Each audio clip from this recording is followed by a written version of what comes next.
Alright, let's get things started.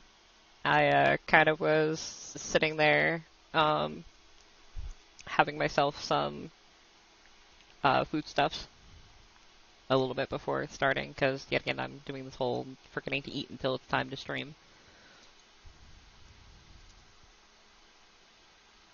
Oh, good. My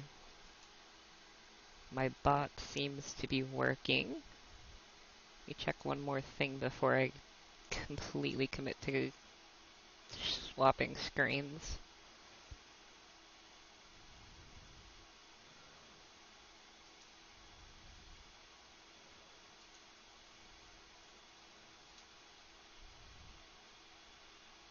Okay. It's telling me that my bot's here and working, but we'll find out. Anyway, let's change screens.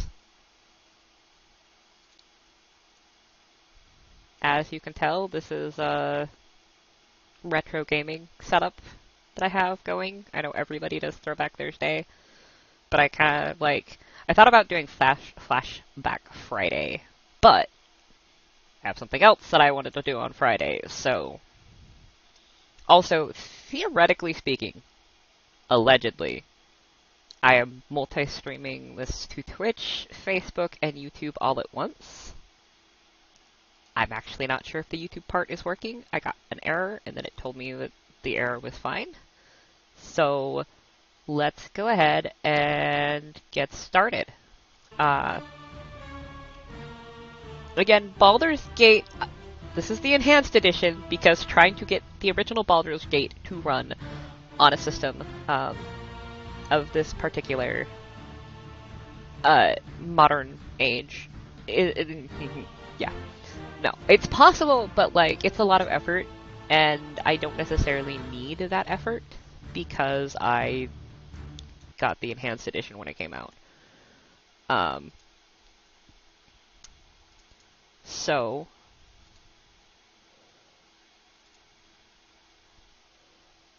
I would like to know why. See, my webcam is set to turn off if it's not in use, but it doesn't seem to be doing that. I'm gonna tell it to deactivate, see if that helps. Nope. Well, that can just flip around for a minute, because, yeah. Anyway, let's get started.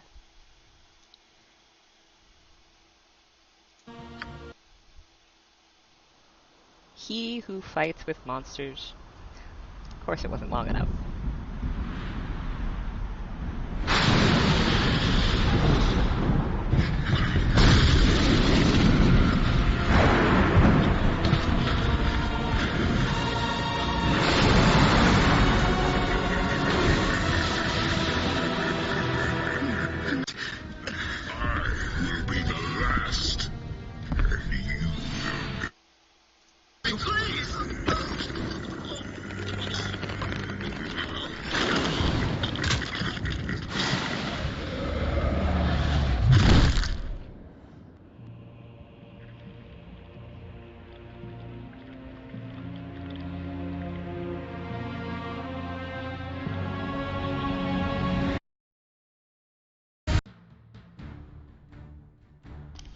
Whoops, there's not much more to that cutscene anyway. We gotta play with some options though, because man, this is loud.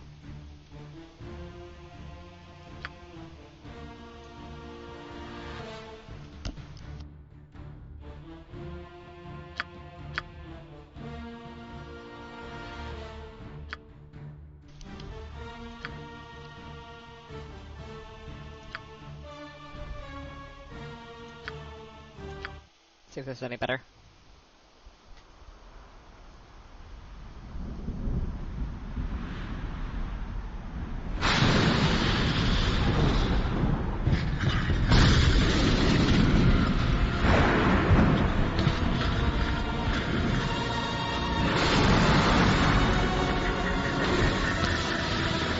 It is a little bit quieter.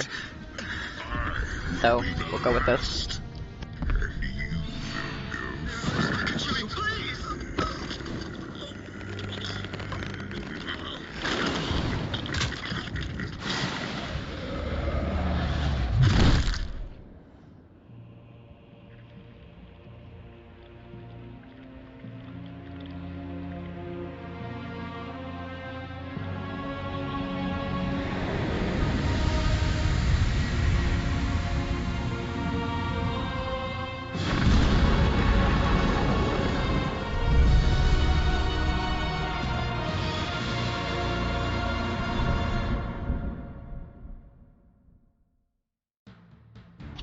Alright, so you can't really tell because I finagled it,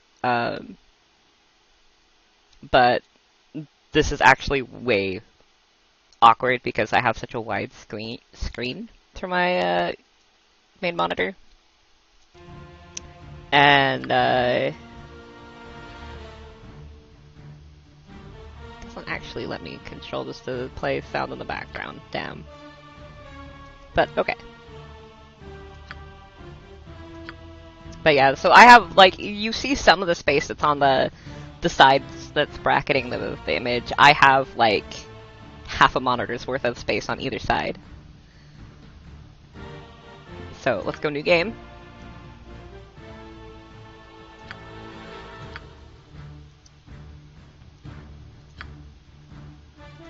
I have not downloaded, like, any portrait packs.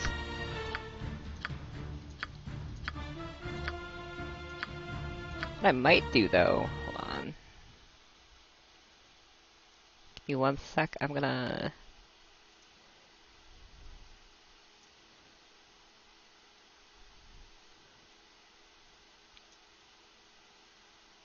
do a quick little intermission. And cheat my way to some custom.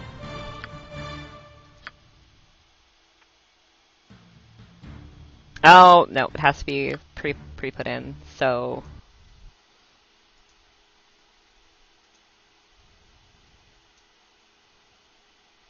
let's just go back to that. So, no custom icons for the character.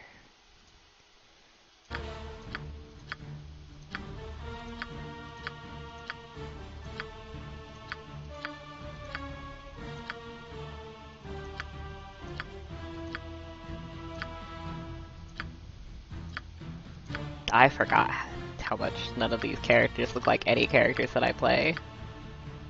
I guess that's the closest.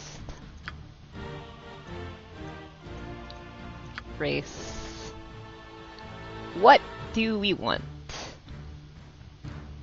So, the race of your character will determine what their base abilities can be, as well as assign possible intrinsic talents such as improvision. Some restrictions in class selection may also apply because game balance dictates that certain races are unsuited for certain professions. Because this is from back when D&D had like very, very hard set rules about that. They've since loosened them up considerably. So humans are the predominant race in Faerun. Humans rule the most of the significant empires and kingdoms in the realm. They are the most social and tolerant of races, excepting perhaps the halflings. Humans may advance as any class and are also the only race that can dual class. Humans may not multi-class. Elves tend to be shorter and slimmer than humans. Their features are finely chiseled and delicate, and they speak in melodic tones. Elves are looked upon as being frivolous and aloof. They concern themselves with natural beauty, dancing, frolicking, and other similar pursuits. Their humor is clever, as are their songs and poetry. There are 6 racial divisions of elves within the realm: Gold, Moon, Wild, Sea, Dark, and Winged. Elves have the following traits: 90% resistance against charm and sleep magics, improvision, +1 to Thaco. Holy shit, it's been a while since I've seen the word Thaco. That's it's a little surprising. Okay, good.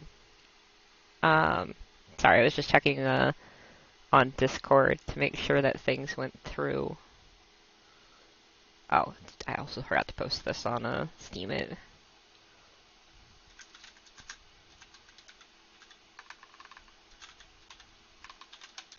So we'll do that quick. Oh, I'm not gonna worry about it. It marked down there takes too long to deal with. So yeah, Thaco bonus with bows, short swords, and long swords. Minus 5% to open locks, plus 5% to pickpockets, plus 5 to move stealthily, plus 10 to hide in shadows, plus 1 dex, minus 1 con. God, 3.0 D&D has been like, and 3.5 have been a long ass time for me. I've mostly been dealing in like 5e since it came out. So anyway, half-elves are a mix of human and elven blood. They are handsome folk with good features from each of their parent races. A half-elf has curiosity, inventiveness, and ambition of their human ancestors, and the refined senses, love of nature, and artistic taste of their elven ancestors. Half-elves receive the following traits: 30% resistance to charm and sleep magics, improvision, plus 10 pickpockets, plus 5 hide in shadows. Not gonna lie, probably gonna go half-elf. Excuse me, there was like half a hiccup that got stuck in my throat. Alright, so dwarves are short and stocky, easily identifiable by their size and shape. They have ruddy cheeks, dark eyes, and dark hair. Dwarves tend to be dour and taciturn. They are given to hard work and care little for most humor. They enjoy beer, ale, mead, but most of all they love gold. There are 4 racial divisions of the dwarfs within the realms: shield dwarfs, gold dwarfs, wild dwarfs, and draugr. Dwarves have the following traits: plus 2 to saving throws versus paralysis, poison, death, versus rod, staff, wand, and versus spell, with additional bonuses based on constitution. They have improvision. They get 10% open locks, 15% find traps, 5% detect illusion, 10% set traps. They get plus 1 con, minus 1 dex, and minus 2 charisma. Halflings are short, generally plump people, very much like small humans. Their faces are round and broad, and often quite florid. Their hair is typically curly, and the tops of their feet are covered with coarse hair. Overall, they prefer the comforts of home to dangerous adventuring. They enjoy good living, rough humor, and homespun tales. There are 3 racial divisions of halflings within the realm: the Harefoot, Tallfellow, and Stout. Wow! Okay, I forgot how much halflings have evolved in the years of D&D passing since the 3 points. That is not at all what halflings are like now. Okay, so halflings have the following traits: plus 2 to saving throws versus paralysis, poison, death, versus rod, wand, staff, and versus spell, with additional bonuses based on constitution. They get a plus 1 Thaco bonus with slings. And again, it's been so long that I can't even remember, like, directly off the top of my head what Thaco stood for. I think it was something about 2-hit AC 0, but I might be wrong. It's been decades. Anyway, they get plus 5 open locks, plus 5 find traps, plus 5% pickpockets, plus 10% move, plus 15% hide in shadows. They get plus 1 dex, minus 1 strength, and minus 1 wisdom. So gnomes. Kin to dwarves, gnomes are noticeably smaller than their distant cousins. Gnomes, as they proudly maintain, are also less rotund than dwarves. They have dark tan or brown skin, white hair, and rather large noses. Gnomes have a lively and sly sense of humor, especially for practical jokes. They have a love of nature that is only matched by their love for gems and jewelry. There are 2 racial divisions of gnomes within the realms: rock gnomes and deep gnomes. I'm not even going to try to pronounce that. I never could. Gnomes have the following traits: plus 2 bonus to saving throws versus rods, staff, wands, and versus spells, with additional bonuses on constitution.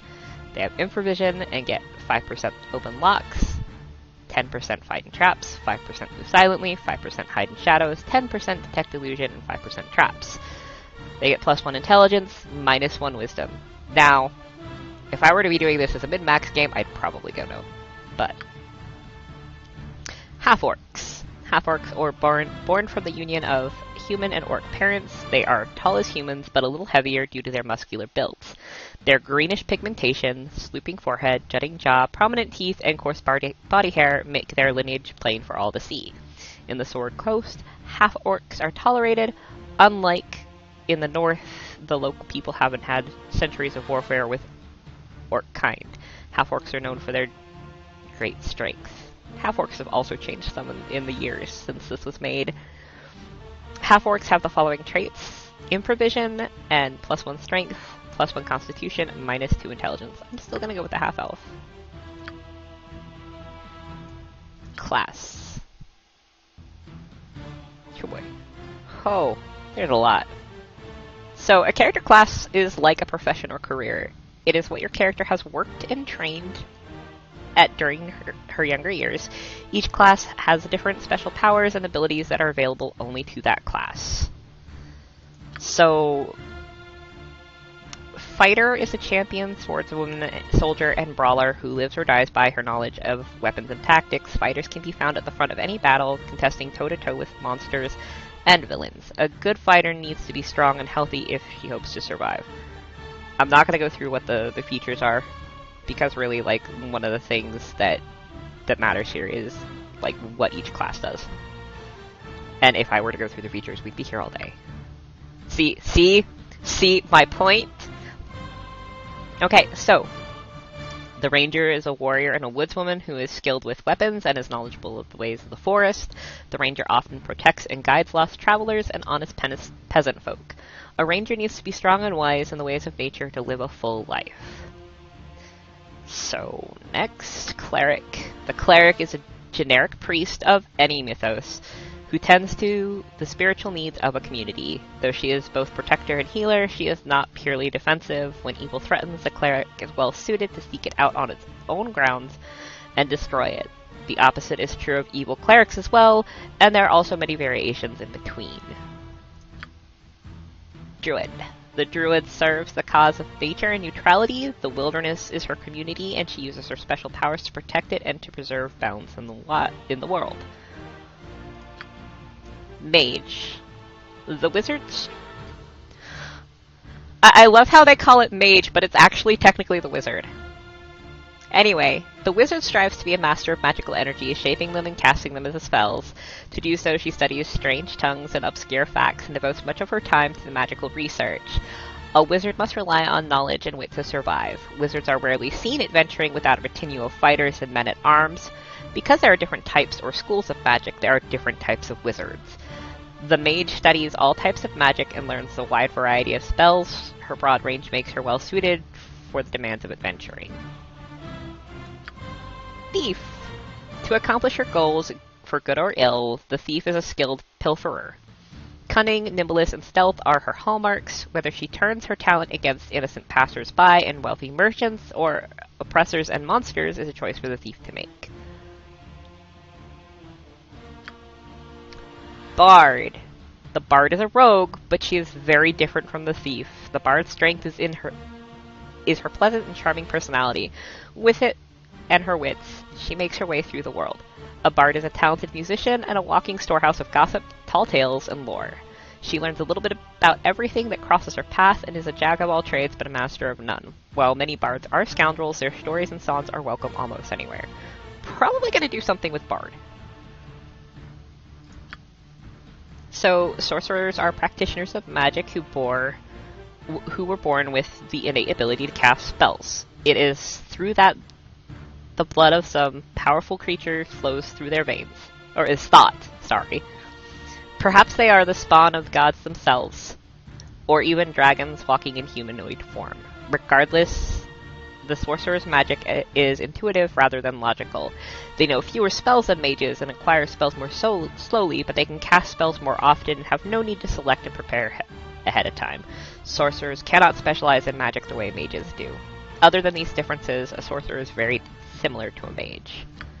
Shaman. Shamans forge a divine connection with the natural world, similar to the way the druids commune with nature, but shamans are more spiritual than primal. They directly tap into the energies that flow through the earth and air, through plants and animals, and even through the dead, and shape these energies to obey their will. Nowhere is this more evident than their ability to summon powerful spirits as guardians and defenders. As a being of two worlds, shamans value the balance over dominance. And then we have combinations, which they're all pretty fairly straightforward. So let's see what they have in the way. They do not have any bard combinations. Really? Really?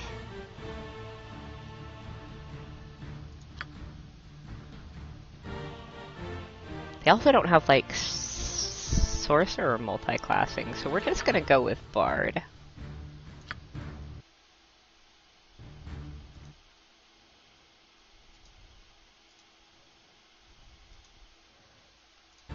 Maybe? There we go. Alignment. You are to choose your alignment. Your alignment will determine how your character should interact with her environment. Read over each carefully before choosing. If you stray severely from your alignment during the course of a game, there will be consequences. I am a huge fan of alignment checks. In the different MMORPG,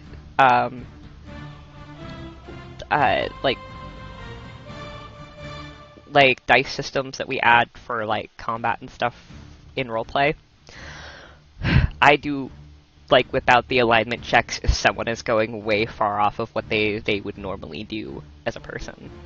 And I get hated for it, but this is why I grew up on it.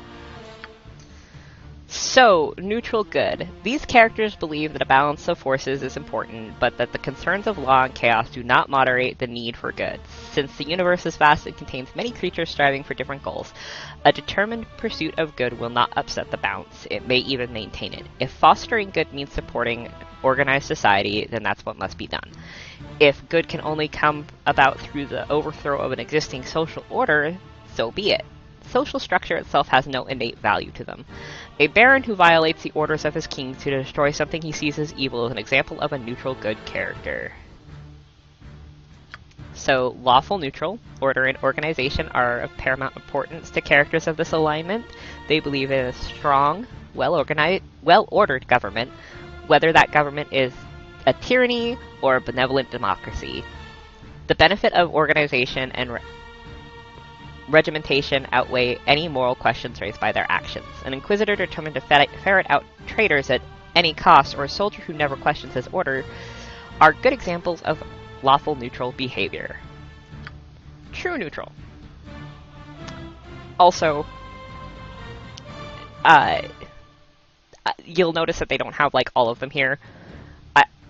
I do miss like the other combinations and being able to pick them. In future games of this style, you do get that option. So, true neutral characters believe in the ultimate balance of forces, and they refuse to see actions as either good or evil. Since the majority of people in the world would make judgments, true neutral characters are extremely rare. True neutrals do their best to avoid siding with forces of either good or evil, law or chaos. It is their duty to see that all of those forces remain in balanced contention. True neutral characters sometimes find themselves forced into peculiar alliances. To a great extent, they are compelled to side with the underdog in any given situation, sometimes even changing sides as the previous loser becomes the winner. A true neutral druid might join the local barony to put down a tribe of evil gnolls, only to drop out or switch sides when the gnolls are brought back to the brink of destruction. He would seek to prevent either side from becoming too powerful. Clearly, there are few true neutral characters in the world, because that's really hard to not have an opinion. Chaotic neutral, also known as chaotic selfish. Chaotic neutral characters believe that there is no order to anything, including their own actions. With this as a guiding principle, they tend to follow whatever whims strikes them at the moment. Good and evil are irrelevant when making decisions. Chaotic neutral characters are extremely difficult to deal with. Such characters have been known to cheerfully and for no apparent purpose gamble away everything they have on the roll of a single die. They are almost totally unreliable. In fact, the only reliable thing about them is that they cannot be relied upon. This alignment is perhaps the most difficult to play. Lunatics and madmen tend towards chaotic neutral behavior. I'm somewhere in real life, somewhere between, like, chaotic neutral and chaotic good. So, neutral evil. Neutral evil characters are primarily concerned with themselves and their own advancements. They have no particular objection to working with others, or for that matter, going it on their own. Their only interest is getting ahead. If there is a quick and easy way to gain a profit, whether it be legal, questionable, or obviously illegal, they take advantage of it. Although neutral evil characters do not have the every-man for himself attitude of chaotic characters, they have no qualms about betraying their friends and companions for personal gain. They typically base their allegiance on power and money, which makes them quite receptive to bribes. An unscrupulous mercenary, a common thief, and a double-crossing informer who betrays people to the authorities to protect and advance himself are typical examples of neutral evil characters. Sorry, my watch rang, so we're gonna go with neutral good. So, abilities. Ah, yes.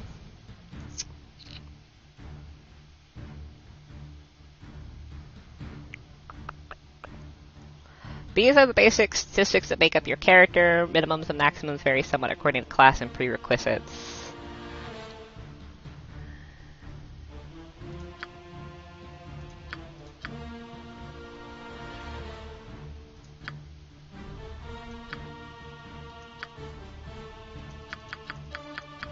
Let us just drain everything that we can drain.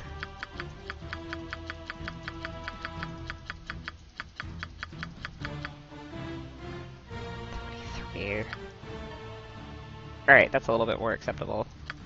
Although strength is definitely not where it's at. We're gonna do a little bit of changes here.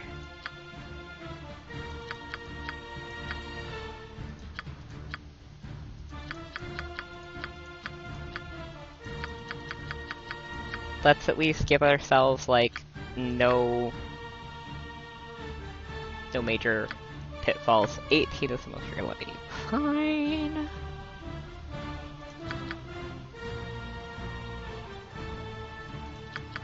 Alright, we'll go with that. Let's store that. I don't think I can get higher than 80. Okay, I lied! I lied. We'll see how far it can go. 86. 88.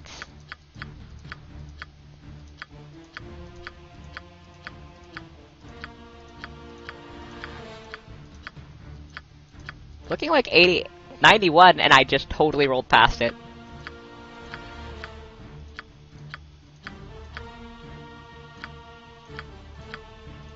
So, and yeah, I'm gonna try to get decent stats because I wanted a casual playthrough.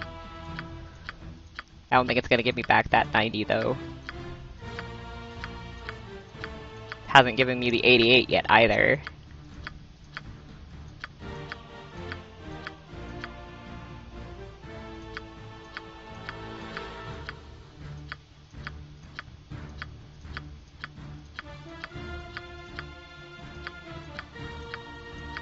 Yeah, regrets, I have them.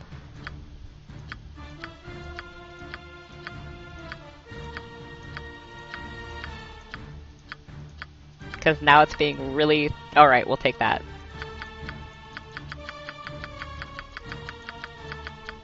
Drain everything.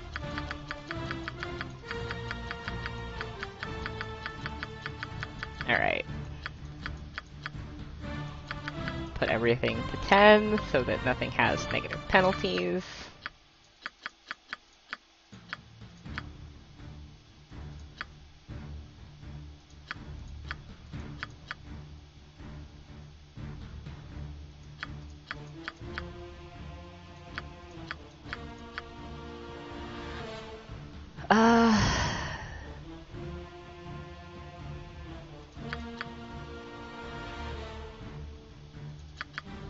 go that.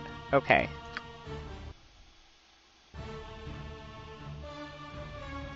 So skills! Oh boy. I get 2 proficiencies.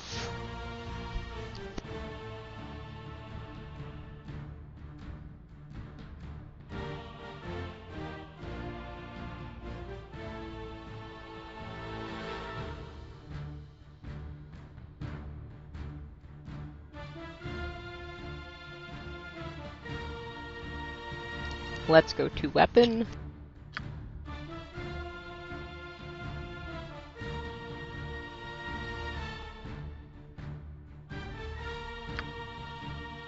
And short sword.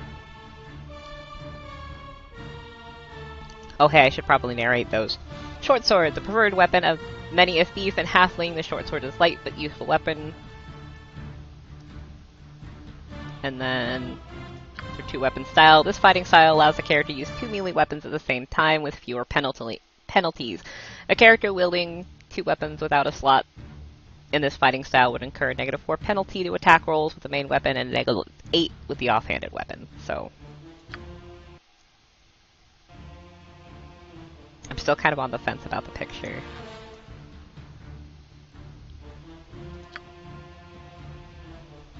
Oh, okay.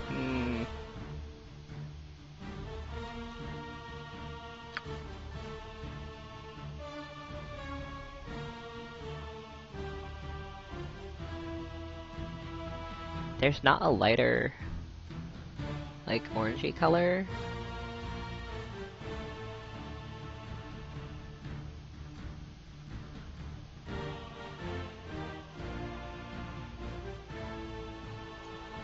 It's a little better.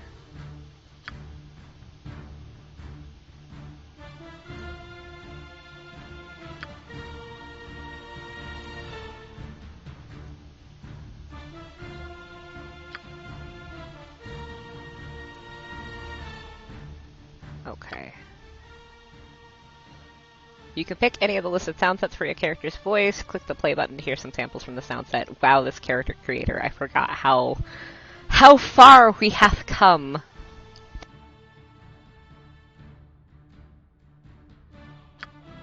All will die. None other than me should be in this place. I shall be asleep on my feet if I do not rest soon. Your life shall be mine. I deserve to be leader. Death will come swiftly for you. Go, go, go! Everybody listen to me now. Now you're going to be sorry! I've always been leadership material. Who's in for it now? It's about time you recognise my superior qualities. Death to you all! As it should be. Your life ends here. I alone belong here. Time for a bit of the rough and tumble. Ha ha! I'll lead 'em well. You got this coming! If nobody else is gonna step up, why not? Let's give them a right thrashing. Well, of course. I am the obvious choice. Get over here. Right then, I'm in charge. Ha! Death comes for you! At last, I rise up and greet my destiny. Have at you! I prefer to lead from behind. Far, far behind. Batter them into bloody rubbish! Stand and salute your new master! Ah! Oh, I'm in front now? Great. You know, I was trying to, like, take advantage of the going through voices to finish eating my sandwich that I made before starting to broadcast. But, like, wow. That dude has some, like, serious, like, Nicholas tendencies. Ah! Do I get a hat? A leader hat? Ha! I will lead to the best of my ability.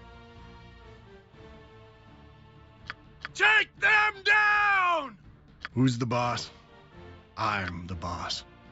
Ha! I will lead to the best of my ability.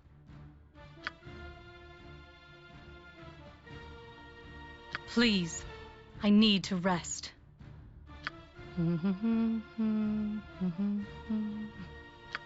Ah! Do I get a hat? I could use a nap. When are we gonna do something interesting? Okay, I think I'm gonna go with that one.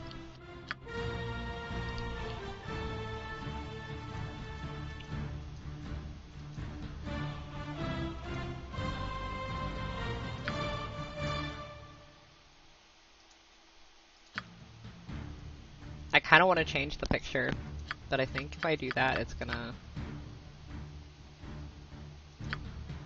Yeah, I have to go clear back to there.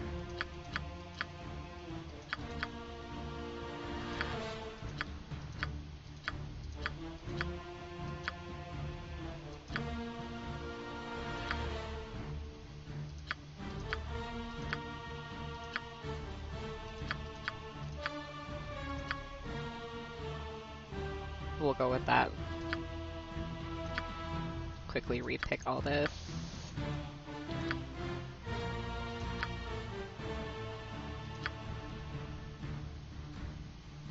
Oh, you didn't do this the first time, game. Alright. The Blade is an expert fighter and adventurer whose bardic acting abilities make her appear more intimidating and fearsome. This bard's fighting style is flashy and entertaining, but also lethally dangerous. Probably gonna go with that. Jester. This bard is well versed in the arts of ridicule and hilarity, and uses her abilities to distract and confuse enemies, cavorting madly during combat. Don't mistake her for a true fool, however, she can be quite deadly. Skald. This Nordic bard is also a warrior with great strength, skill, and virtue, and her songs are inspiring sagas of battle and valor, and the Skald devotes her life to those purposes. Let's see.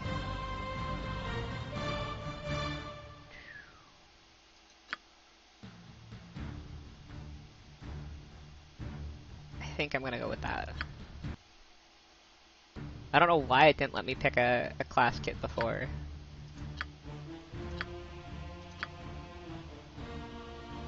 Oh, great. And I didn't store that.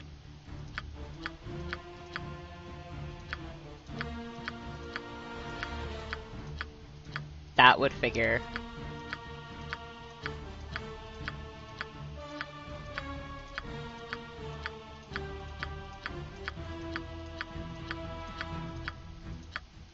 I did not think that through.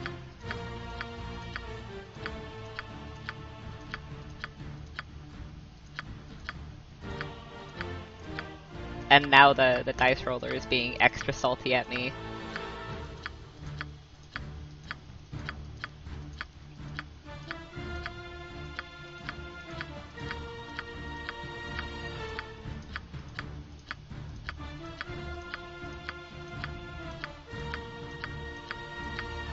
Wow, yeah, it's really, like, not cooperating. It's on to me.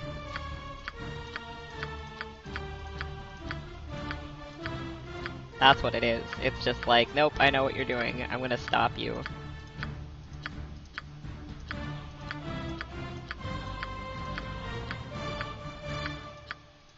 Yeah, wow.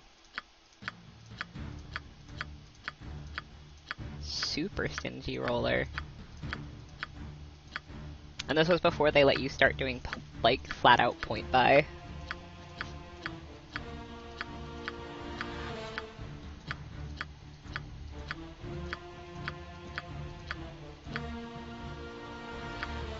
Point buy, in my opinion, is kind of the best for when you're doing something super casual and just want to have fun.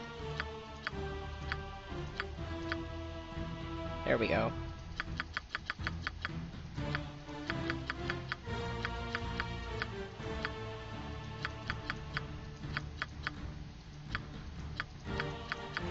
Alright, take that all the way up.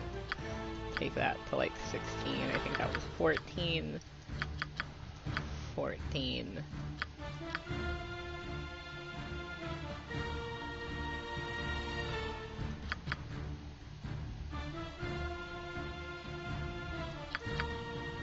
We'll do it that way this time. Just in case. Skills. No. Short sword. 2 weapon fighting. Ah, reset the appearance too. Damn it.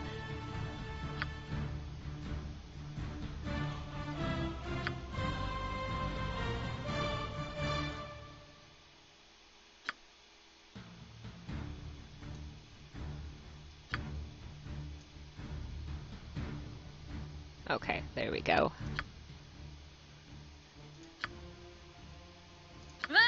Do I get a hat? Yeah, that one's it.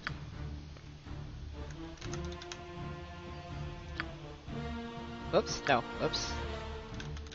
Not how that works. Alright. Here we go.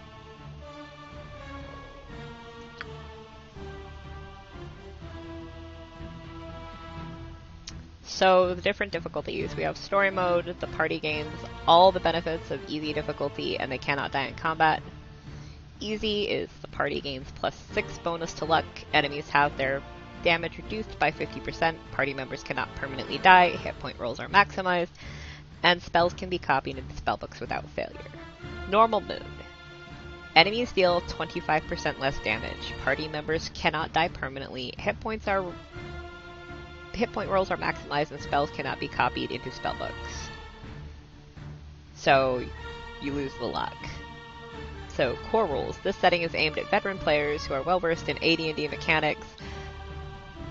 Enemies deal full damage, party members can permanently die, and spells aren't guaranteed to be copied to spellbooks. Oh god. Oh, I forgot this was AD&D and not like the 3.0 series. So, hard is enemies inflict 50% more damage. Insane is enemies inflict 100% more damage, and Legacy of Ball is enemies have all the benefits of insane difficulty as well as significantly more hit points, improved Thaco, better saving throws, and more attacks per round. Warning, Legacy of Ball can only be selected at the start of the game, and once selected cannot be changed. I think we're gonna go with easy, just because I want to go through the story and I want it to be fun.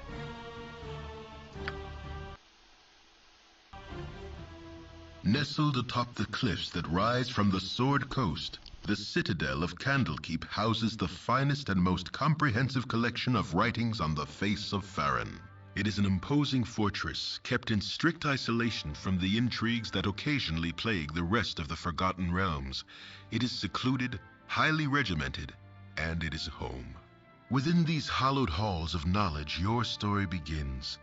You have spent most of your 20 years of life within this keep's austere walls, under the tutelage of the sage Gorion.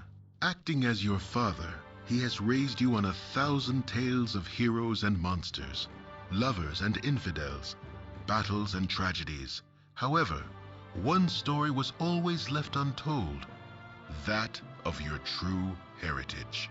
You have been told that you are an orphan, but your past is largely unknown. Lately, Gorion has been growing distant from you, as if some grave matter weighs heavily on his heart. You have asked about his concerns as gently as possible, but your queries have been in vain. Your sole comfort is the knowledge that he is a wise man, and you know he will tell you when the time is right. Nonetheless, his silence is troubling, and you cannot help but feel that something is terribly wrong. Today, Gorion has appeared more agitated than ever, and now he has uncharacteristically interrupted your chores in the middle of the day, imparting hurried instructions for you to equip yourself for travel. He has handed you what gold he can spare, but given no clue as to why. Nevertheless, you now stand before the Candlekeep Inn, ready to purchase what you need for an unplanned and unexpected journey. I love how the voice narrating was not in time with the scrolling of the text. It started in time, but like it very slowly became too slow compared to the text. It makes me giggle. It totally makes me giggle.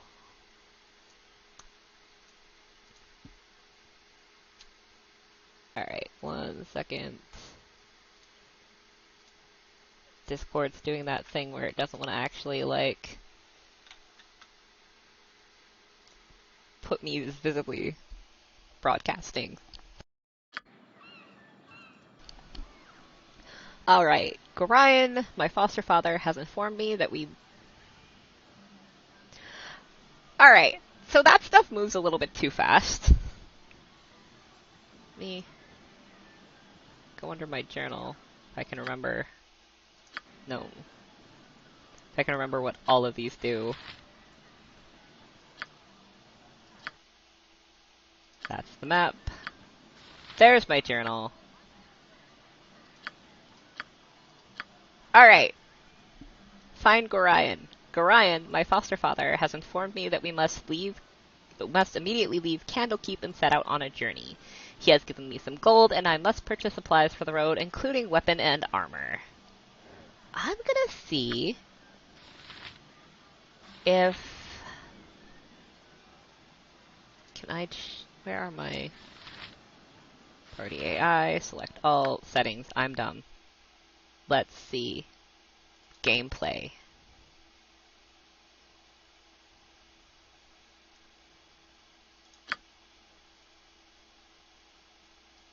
No.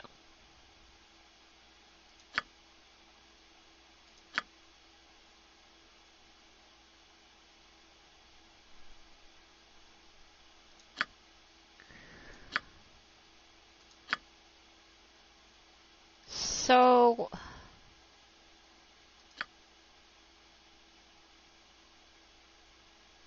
Yeah, there's no way for me to change the scrolling speed.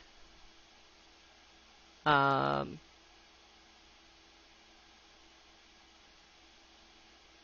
mean, there's scroll speed, but I don't think that has to do with, like, the actual little thingies, so...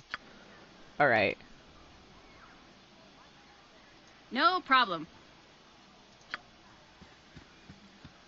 Oh man, it's been a hot minute. Child.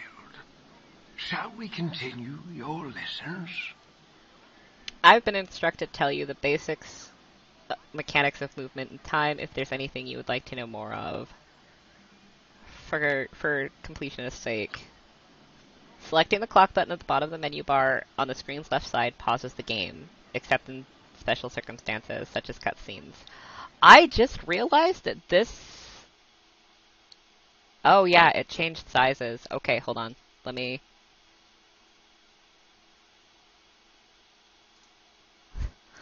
fit this to screen. Do a little bit of live editing here.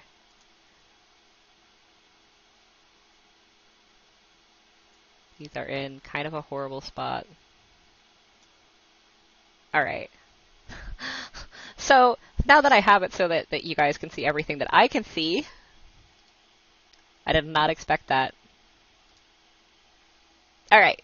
Anyway, selecting the clock button, the bottom of the menu bar on the screen's left side pauses the game, except in special circumstances such as cutscenes. This gives you time to reflect on your next move. That would be this thing here. While the game is paused, you can plan party member actions, manage inventory, or even review spell descriptions. Selecting the clock button again resumes gameplay as normal. Honestly, if I remember this game correctly, which, give me a break, it's been since like 2000 and 2001 since I played it. I think that like the biggest key to this game is like actually pausing mid-combat once you start going past the tutorial. Area map. Select the compass button, which is that, on the left side of the screen to visit the current area's map. Party member locations are marked by green circles. Well, small green circles. Your current field of view is outlined in green. Dragging the green outline moves your field of view around the map. Be aware that time is not paused while you view the area map. Use your mouse's scroll wheel to zoom in and out, changing your view of the world. On a touchscreen or touchpad that uses gestures, this effect is achieved by pinching two fingers together to zoom out or spreading two fingers apart to zoom in. Okay, so that part wasn't, I don't think that part was in the original game, because I don't remember having, like, I worked at a tech company when this game was out. I don't remember Baldur's Gate having touchscreen access, so we're just gonna go with that's an enhanced edition thing. Alright, movement. To move through the world, select a point on the screen, and the selected character will make their best effort to reach it. If you've chosen an invalid destination, the character will stay where they are. You cannot set a destination on the map you haven't yet explored. And combat rounds. Combat flows in a series of rounds. Every creature on the battlefield exists in its own initiative round. This means that as you move and attack, your enemies are moving and attacking all at the same time. Weapons with lower speed factors and spells with lower casting times can greatly improve your chances of survival, though you can cast only one spell at a time no matter how quickly you cast it. None of that red mage shit with the dual casting. Nothing, I'll be moving on. Very well, return to me if you wish to continue your lessons. Alright, and so just as example, there's a pause. There's the map. And we already know that I've discovered my quest journal.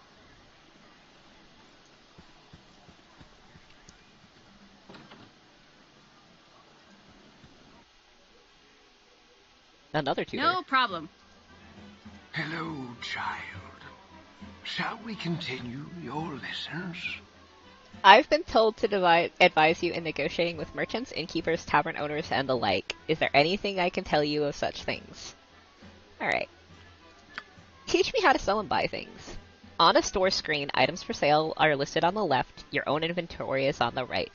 To buy or sell an item, select its name in the list. The selected item icons are highlighted. To purchase selected items, use the buy button. If you can't afford everything, this button will be disabled. To sell inventory items, select sell. Most stores markups prices on merchandise. If you sell something, you won't be able to buy it back for the same price. So, teach me about renting a room. When you're in a town, you won't be able to sleep in the street. Instead, find an inn with rooms available. Select a room from the options shown, and then the rent button to have your party rest there. The more luxurious the room, the more hit points your party will recover resting in it, but even the sparsest accommodations are superior to the forest floor. And teach me how to listen to rumors in the tavern. If you want to listen to people talk, you'll need to drink with them. Choose the beverage of choice from the list, select buy, and listen. Not everyone will say something worth hearing, but occasionally you might hear some tidbit that will turn into a quest you can complete. And nothing right now.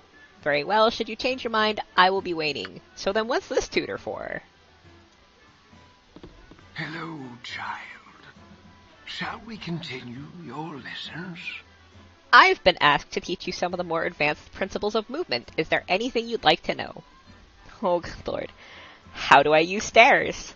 To go up or down a level indoors, hover your mouse over a stairway. If your cursor becomes a set of stair icons, the way is open. Select the stairs icon to leave the level. On a touch screen, you can select the magnifying glass button on the right side of the screen to show the stairs icon for any stairs in the area. How do I open doors? Select the door you wish to open, and if it isn't locked, it will open. How do I enter or leave a building? I love how... Let's pause. I love how dude is inside of the tavern, which I had to open the door and walk through the door in order to talk to him. Keep that in mind. If a building's entrance or exit is unblocked, you can enter or leave by selecting an outer doorway. Hover your mouse over any entrance or exit, and the cursor will change to an open doorway icon with an arrow pointing through it. I'm going to skip the touchscreen stuff because this is not applicable to us. So how do I travel between areas on the world map? To leave the area you're in, select the ground at the map's edge if you can reach it. The world map screen will appear, showing you all the locations you can travel to. Select your destination's icon on the map, then travel. How do I pick up items off the ground? To loot items from fallen enemies, select the pile of goods they left on the ground. A window will show you the items you can take on the left and your general inventory on the right. Select icons of items you wish to pick up, and they will be transferred to your backpack.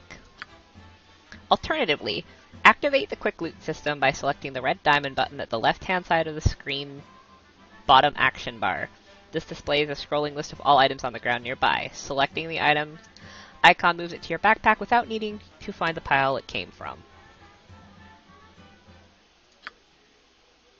And how do I search for items in containers? The most important thing in any of these games. To take items from a chest or bookcase, select the container you wish to loot. A window will appear showing all the contents on the left and your inventory on the right. Select the icons of items you want to transfer to your backpack. Alright. As you like, return to me if you need further instruction. Alright, let's talk to ye old barkeep first. My hotel's as clean as an elven arse.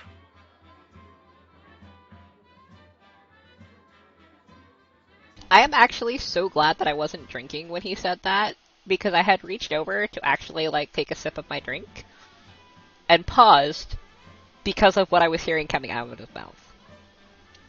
So, Winthrop says, "Well, hello there, young one. Come to visit your old pal Winthrop, have ye? Well, don't forget the 10,000 gold piece book entrance fee, as per the Candlekeep's custom, don't you know?" So, the choice I'm going to go with is, "You are always a big kidder, Winthrop." That gets funnier very nearly every time I hear it, well, perhaps not quite so often. Winthrop says, "Ha, just having a bit of fun with ye, my friend. The monks may be walking about with poles in their nethers, but you know, you are always welcome here in my sight. Gorion did well by you, he did. So, is there anything I can do for you? Some drinks, a room to sleep, anything to buy?" Take a look at what we have. This guy has, like, an obsession with butts. So these are the rooms. What do you have?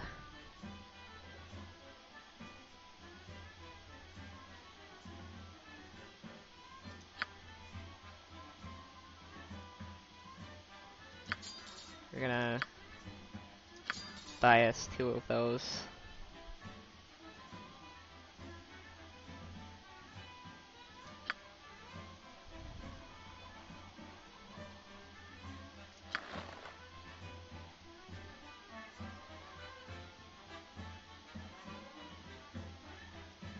I can't afford a ranged weapon right now, except for a sling, so... Or we can be, like, super roguey and get ourselves some throwing daggers. Alright, so... I need... my inventory.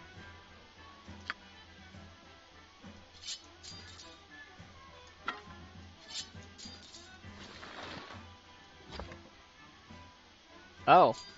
Alright, that gets to stay in the...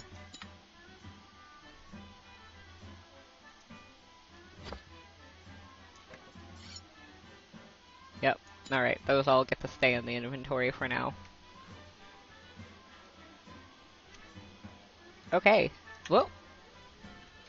Oh, you literally have to use the keys for... the directional keys. That's been a hot minute. Locked.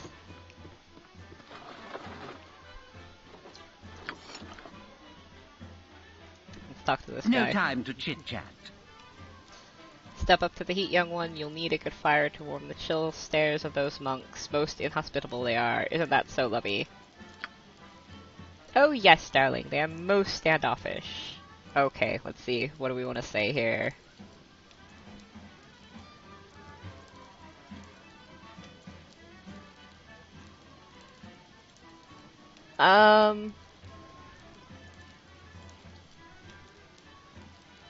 Yeah, we'll go with the first one. They lead a somewhat cloistered life here, so they are unaccustomed to many visitors.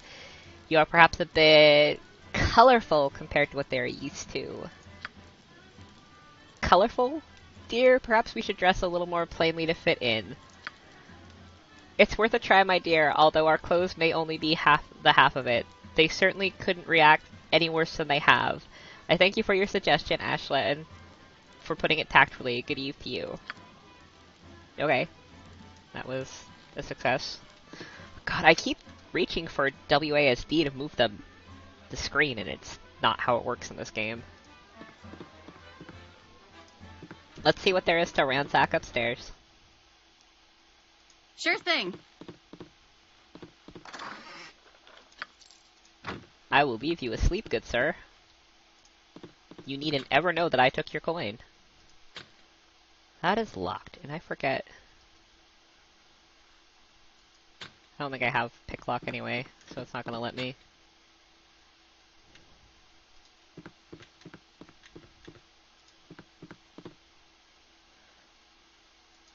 Don't touch me. I might catch something. My God. Yes? Might I help you?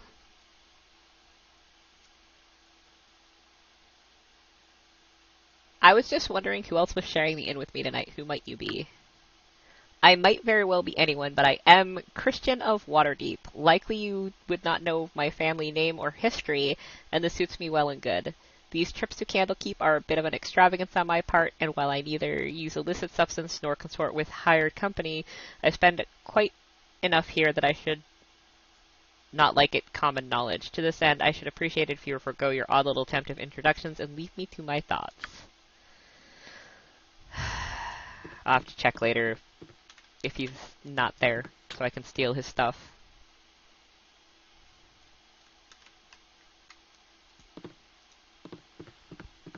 The downside to not playing a thief, I can't just steal everything. Away with you, beggar! There are a lot of noblemen in this inn. Anyway, what? I certainly hope there's an explanation for this intrusion. Explain yourself. Let's go with just getting to know the neighbors. Who might you be? My name is Quincy. Beyond that is my own business and none of your concern. Leave lest I report this intrusion to the guard. Alright.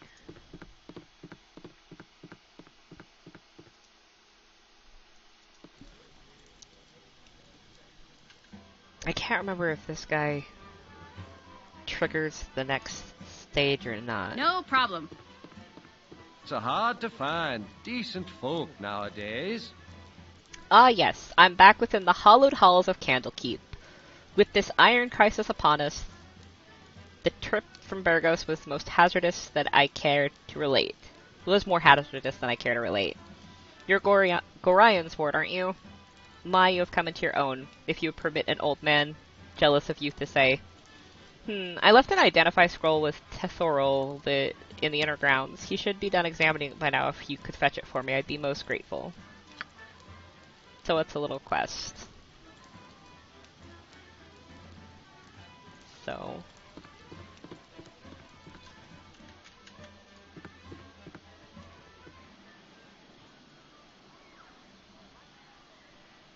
Okay. Hello there. Oh, hello. Hey, have you seen my copy of The History of Halrua anywhere? You know how I can't stand the constant shuffling arthritic feet up in the library, so I thought I'd get a bit of fresh air just east of here, and oh, I hate being so absent-minded. Please, if you find it, I really do need it back. More quests. And another tutor. Hello, child.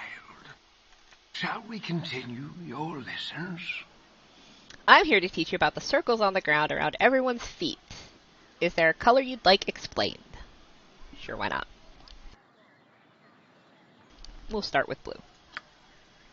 A character with a blue circle around their feet is neither friendly nor hostile. You can freely initiate dialogue by selecting them.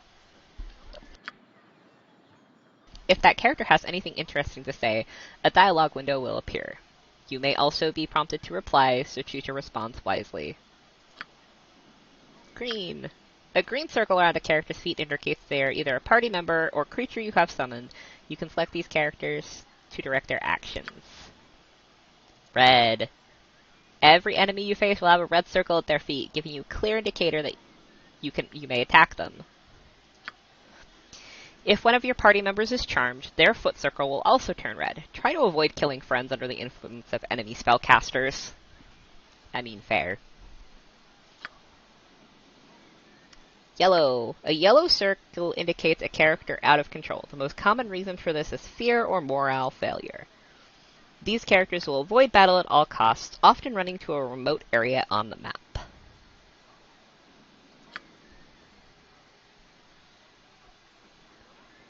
This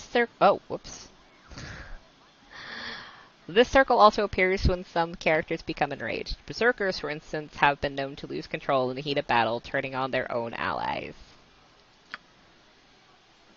Purple. A purple circle appears around your character's feet if they are inaccessible, usually for the purposes of a cutscene or similar event when you are unable to use your full party.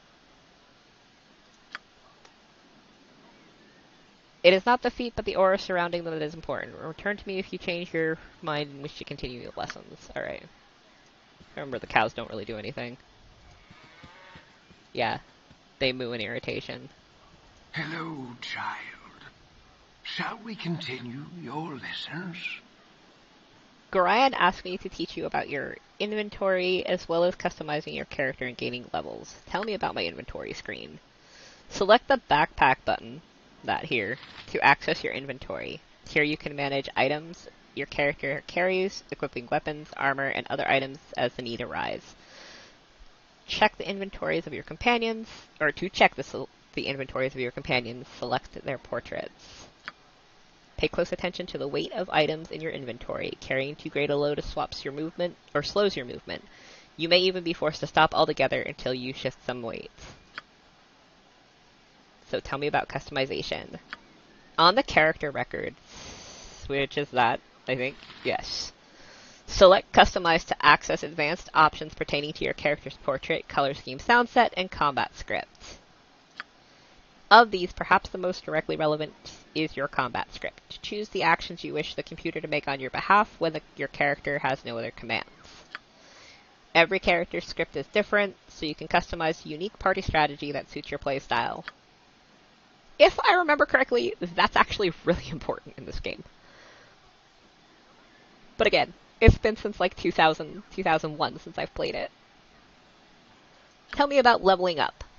When you gain enough experience points, a plus symbol appears at the corner of your character's portrait, indicating that you can level up. To do so, press the level up button on the character record screen. Leveling up may yield additional proficiency points, thieving skill points, spell slots, or other abilities, depending upon your class. Each level also grants additional hit points, making it easier to survive the world's dangers.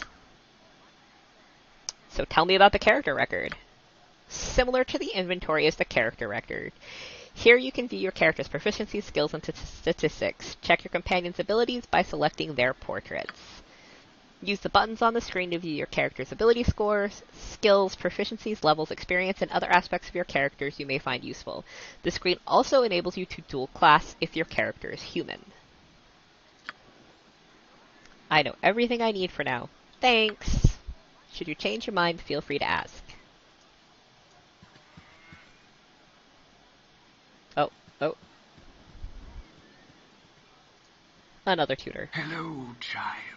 Greetings, child. Shall we continue your lessons? Right. I can teach you about some less common adventuring hazards and how to avoid them. Is there anything you'd like to know about? Tell me about fatigue. Characters, especially those with low constitutions, grow tired after going too long without rest. As fatigue increases, they accumulate a luck penalty, which negatively impacts all attack rolls and saving throws. You can eliminate fatigue by resting, either at an inn or in the wilderness, but take care resting in the wild. You never know what manner of beast might disturb you. Tell me about morale. As the battle drags on, characters may lose composure and flee, running to a remote area. If your party includes a bard, their bard's song can prevent morale failure. Tell me about the effects of intoxication. Characters imbibing libations may become intoxicated. This has two effects. Firstly, as many warriors can attest, it increases morale, making it easier to keep fighting without losing composure. However, as you become more and more drunk, you accumulate increasing luck penalties, negatively affecting everything you do. Drink in moderation if you must drink at all. Tell me about disease. Certain monsters may inflict terrible withering diseases upon their victims. These diseases have various effects, but can but all can be removed by a cure disease spell or frequently a full night's sleep. Tell me about poison. Some attacks may poison you, costing you health every second until the poison runs its course, or kills you. The poisons have two options. First, they can drink an antidote, or have a slow poison spell cast upon them. Alternatively, a poisoned person can simply wait it out and hope for the best. Healing spells can keep one alive long enough to survive most poisons, but some act too quickly for healing to counteract. I don't need any lessons right now.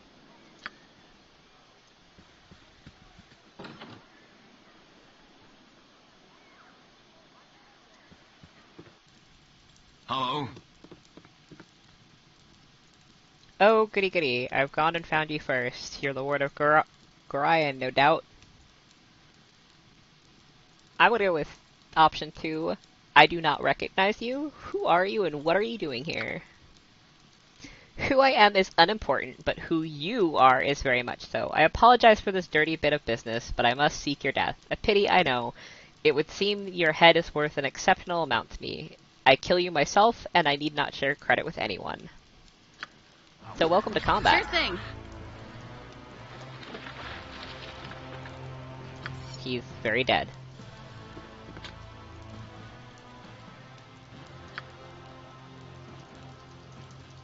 Okay, not gonna let me pilfer. Hey, look. Money. And things to sell. Okay, that's part of that. Alright. So, dead dude.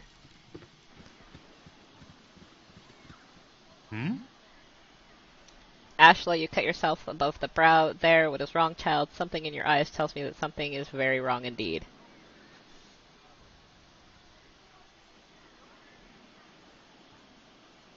I'm gonna lie and say it's nothing, Parda. One of the cats didn't like me petting it. I'm alright, really. Yes, well, get what you need from the inn then, for Gorion is desperate for you to be off. We'll get there. Consider it done. What do you need? Lydia left one of her books here again. It's in the hay there, beside the cow. If you could run it over to her and then come back, I've got some plans for you. What a beautiful morning. We're gonna do that before we deal with the next tutor.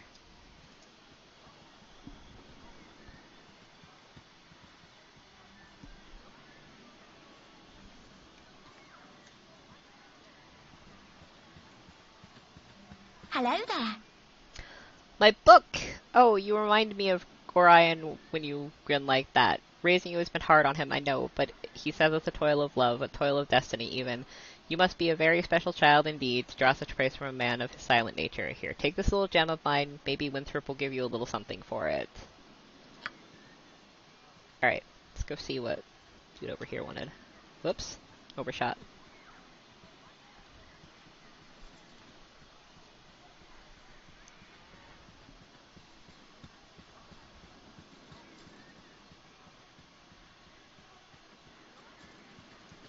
What do you need? Nice day, ain't it? Too bad Nessa here ain't enjoying it, though, her being sick and all. I need to get her one of them potions of antidote off Hull. He stayed up drinking last night and got hauled out of bed to man the gates early this morning, so I bet he's got a few of them lying around somewheres.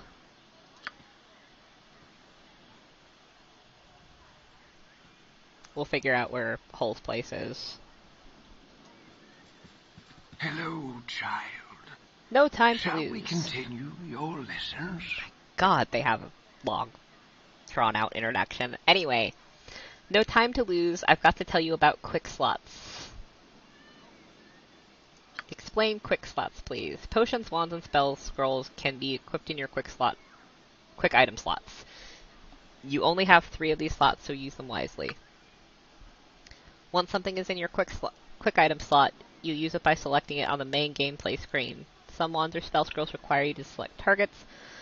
Most quick items are used when consumed when used. Tell me about quick weapon slots.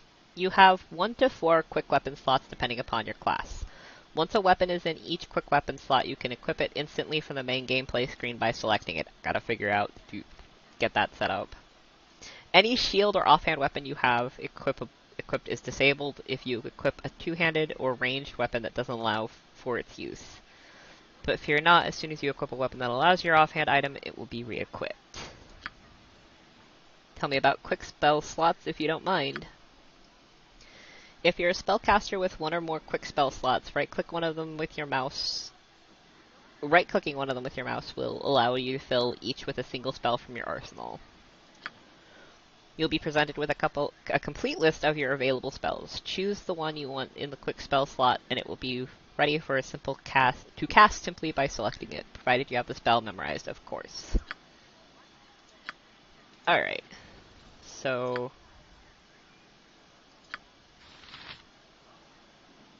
that's the quick item.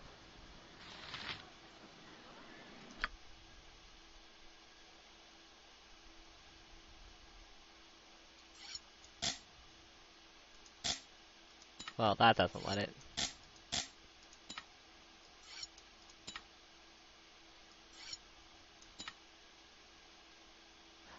Oh, okay. I get it now. Alright. Alright, there we go.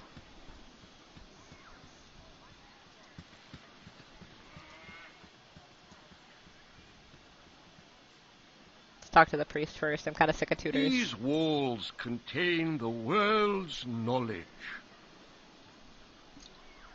I am pleased to see that you have taken time to pay tribute to wise Ogma. I was wondering what you had to offer at this Temple of Wisdom.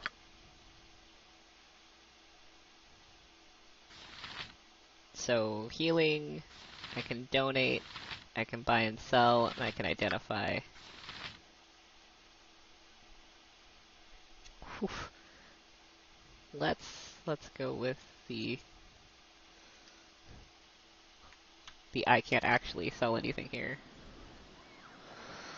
Alright, what does this one want? Hello, child. Shall we continue your lessons? I am to instruct you in how best to deal with the clergy, visiting temples and such. Is there anything you would like to know? Why do people make donations to temples? People donate for various reasons. Some adventurers see donations as payment for information. Clergy members are often aware of local going-ons. Especially large donations are typically recognized by the temple staff. They may speak of your good deeds to anyone visiting, improving your reputation. Why don't temples offer healing services for free? Adventurers sometimes forget that spells are not easily cast. Every raising of the dead costs valuable resources. A successful life of adventuring will supply you with ample gold to pay for whatever healing services you need, and when you need them, a temple will gladly offer those services for a nominal fee. Awesome.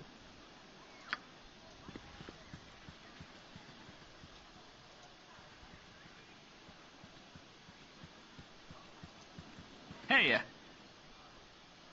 Hey there, Ashla. I see you're up early this day. Well, your father, Gorion, has asked me a strange favor. Seems he wants you to learn some fighting and asked me to be the teacher.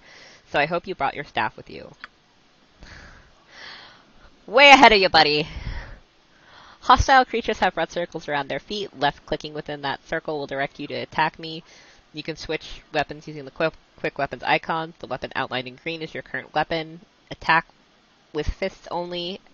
Empty quick slot if you only wish to knock your opponent unconscious. You don't have to worry about that with me, so use your staff. If you have any magical abilities, try casting a spell at me by left-clicking on the spell icon at the bottom of the screen. Left-click on one of the spells that comes up and cast it on whichever target you want. I just hope that you have an offensive spell memorized. During our fight, I'm going to spring a little surprise on you. Remember, you can press the spacebar at any time and pause the game. This will give you time to think, especially once my little surprise comes up. Are you ready now? Good. You did good, kid, especially after Eric started firing those arrows at you. I'm sure your father would be proud. You should go talk to the gate warden if you want some experience in fighting with a group of people. You can find him just south of here. Out there, it can be pretty important to know how to fight with allies at your side. And because I had already gone and bought stuff, that was quick. I thought I asked you to clean the rats out of this building yesterday already. Hop to it, get in there. Yep. There are many rats.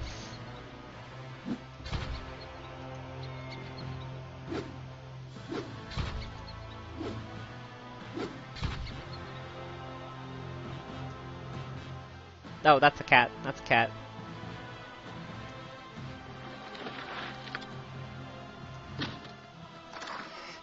Oh, there's the other rat.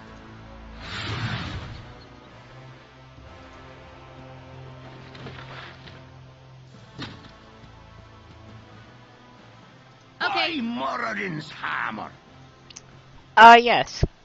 Kill them like the rats they are. Glorious battle unlike any this world has ever seen. Here's 5 gold pieces. Don't spend it all in one place.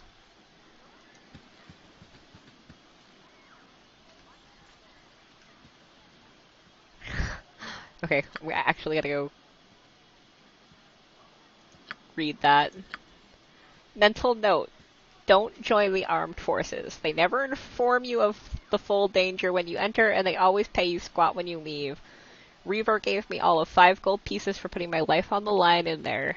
Isn't there a Candles People Revolutionary Front I can join somewhere? God. That was fabulous. Whoops. I don't think there's anything over here. No.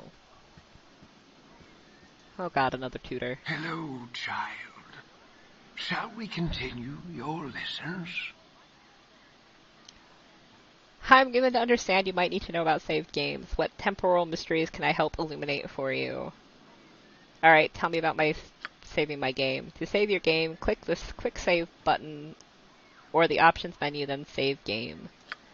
Saving your game that way either overwrites an earlier save or saves your games to a new slot. If you're worried about saving space, you can delete saves from the screen too.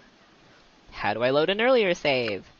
Life's too short to live with mistakes, especially when you can go back in time and avoid making them. To quickly reload your quick save, press the L key on your keyboard, if you have one. Otherwise, access the full list of saved games by selecting the load game from the options screen. A note, however, once you decide to load an earlier save, to even access your list of saved games, you will be unable to resume your current game. You will need to either load one of your saves or quit the game. Is my progress ever saved automatically? Yes. Anytime you enter a major plot area or leave a world map area, your game is saved. These autosaves are listed alongside your quick saves and manually created saved games. You have 3 autosave slots, and they are used in rotation. You can go back 3 autosaves, but no further. What happens if I die? Can I still load an earlier save? Yes, if you die, you may load an earlier save, provided one is available. I've done so 3 times myself just today. It's very refreshing. God. Now the week before that I was in Netheril, was it before that or after it fell? I'm gonna go around and then into the center.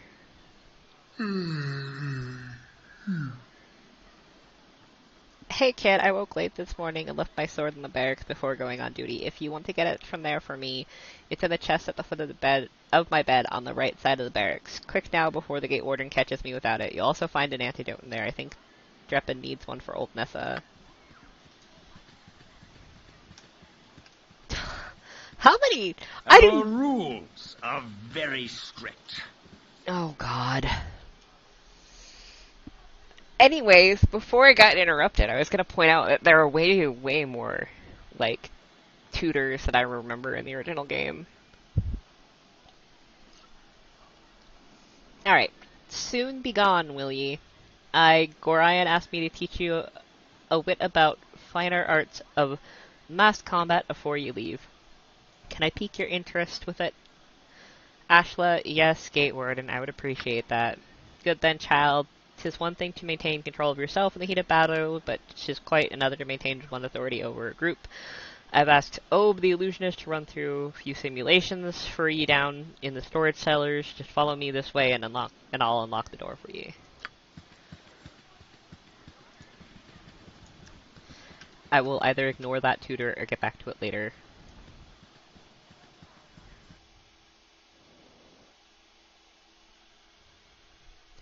Ashla, the Gate Warden asked me to prepare a little going-away party for you. A bit of mass combat practice is in order, I believe. Well, I'll make it real simple for you. Canderous, Mordain, Arcanus, Detter, and Osprey are all going to join your party. You'll have a complete control over them, same as you will anyone else who might join you in your coming adventures. Once they've all joined your party, I'm going to summon in several illusions of common monsters you might encounter outside the safety of this keep. These illusions will attack the party, and it will be up to you to issue the necessary orders to dispose of them. Remember, these creatures are illusions, and they won't be able to hurt you. Try your best to kill them, however, because in the real world, pain, harm, and death are far more real. Some of your comrades will have magical items such as potions and wands. You'll have to equip these in the quick slots of the characters who have them. Some of them also have spells. You can cast these during battle. Remember, even rogues and warriors can benefit from a good understanding of these more arcane forms of combat. Every so often, I will ask you if you've had enough. If you have, then I shall teleport you back outside. If you wish to continue practicing, however, then I shall create some more illusions for you to fight. Are you ready then? Good, here we go. Yep.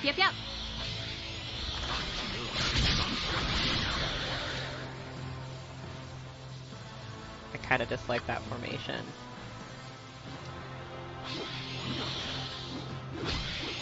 Taste my skill!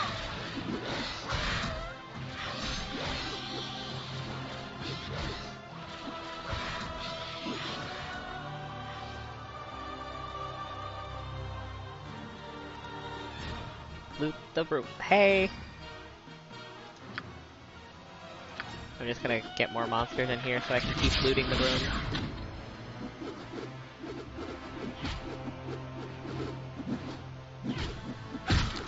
Yes! Whoops.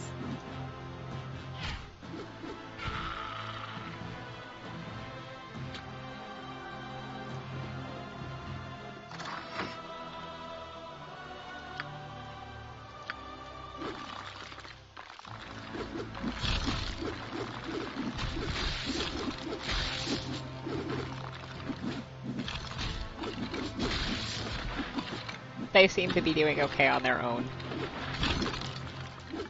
They've got some good AI going.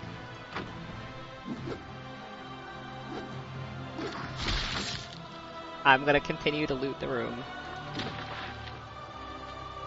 Okay. Okay then, once I teleport you outside, you're not gonna be able to come back in here again. This is for your own protections, as these illusions I use can sometimes be dangerous. That's fine. I've tried to loot the room. There's nothing in here.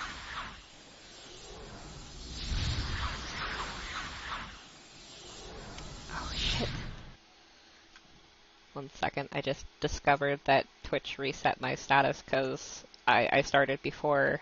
Or Discord reset my status because I started before my normal time of midnight.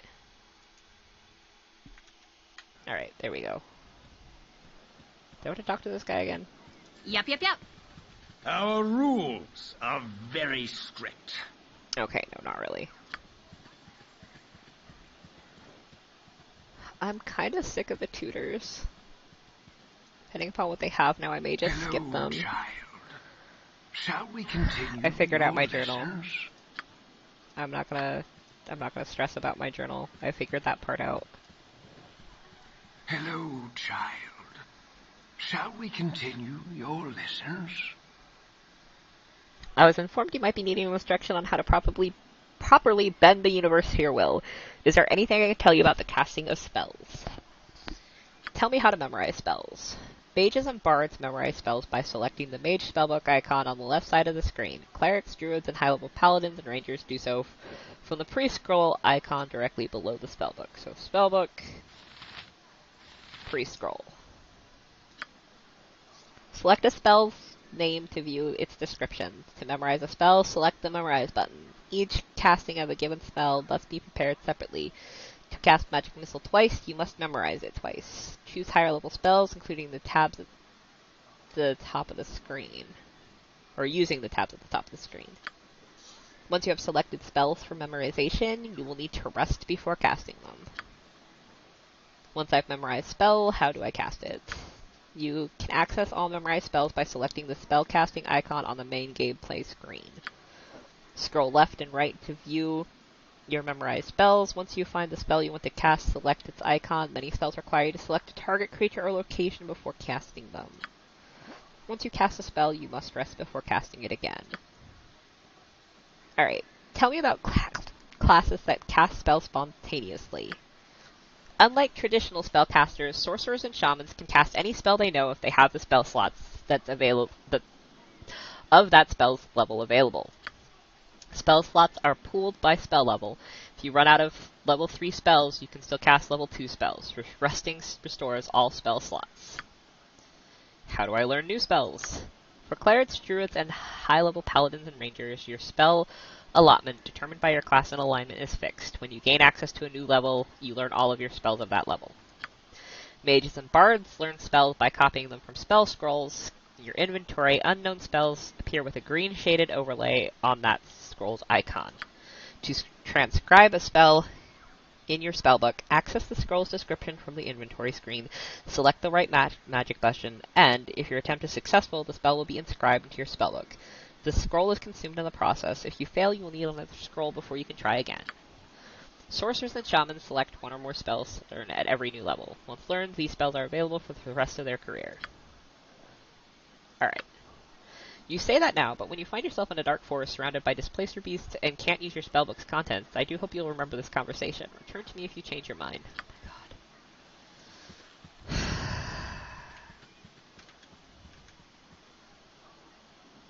god. How many of these... I swear to God there weren't this many tutors before. Shall we continue your lessons? You want to know about thieving? I'm the one to ask. Really? You look like a mage, my dude. Tell me how to open locks and pickpockets. To pick a lock, select the thieving button, then the container you want unlocked. If your open lock skill is high enough, you'll defeat the lock and be able to open the door or chest, but be wary of traps. Now, if you're looking to nick a little something from a person, select the same thieving button and then target who you want to steal from. The higher your skill in pickpockets, the more valuable the items you can take for your mark. The very skilled can take rings right off of fingers. How do I find and disarm traps? To look for traps, select the Detect Traps button. You won't be able to do anything but move while you search, but if your Find Traps score is high enough, every round will reveal traps in your field of view. Detected traps are outlined in red. To disarm them, select the thieving button, then the trap. If your Find Trap skill is high enough, you will disarm the trap will be disarmed.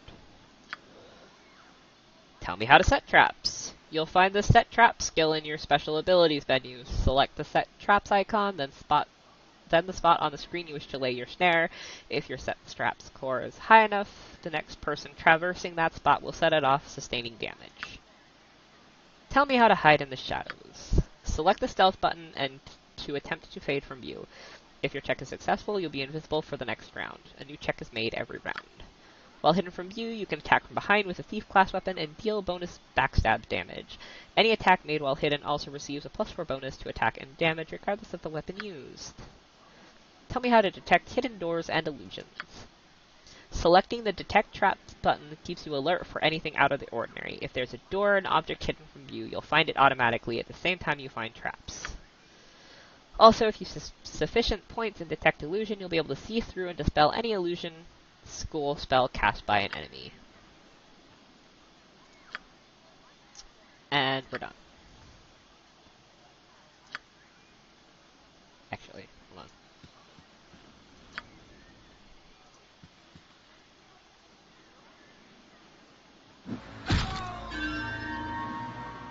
Oh, whoops.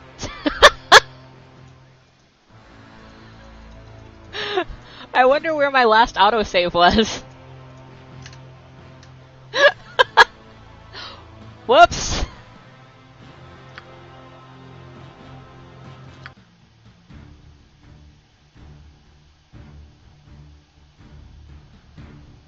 Oh, wow, it's,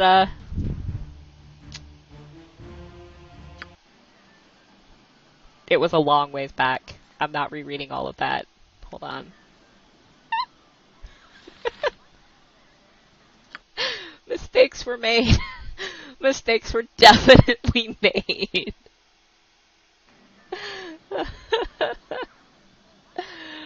Alright. You betcha. Let's not say we did. You betcha. So I'm gonna ignore most everybody in here. That's locked. That is not. I'll get the quest from Dude by the Fire, but like... You betcha. Everything else is negotiable. Mistakes were made.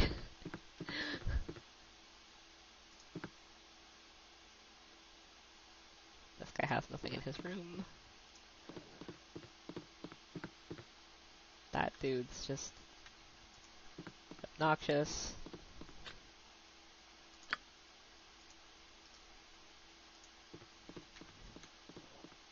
Downside to not being a thief.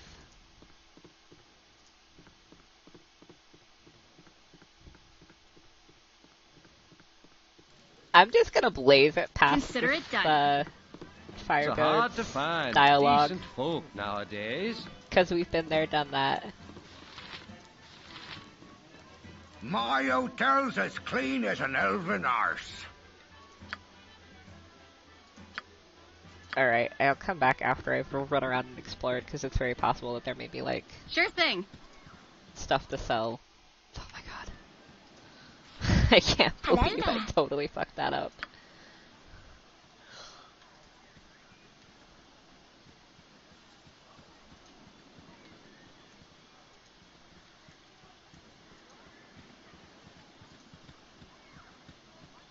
Back we go in here. This guy's not gonna die as quickly because I've only got my staff.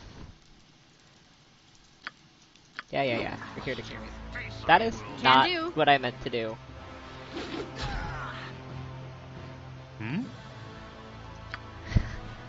I love how I can lie to this dude even though I just killed dude right in front of him.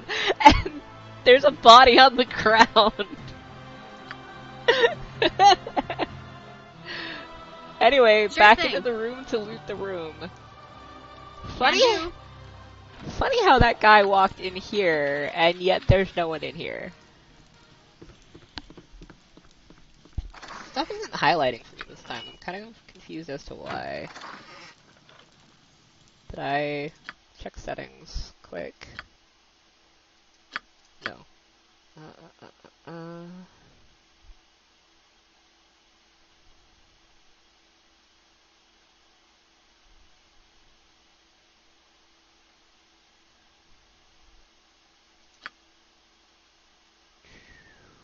I forget what I had selected to make it so that I could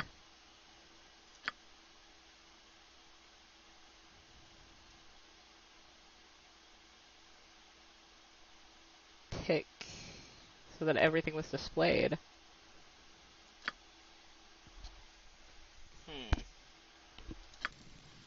And now it's working. Go figure.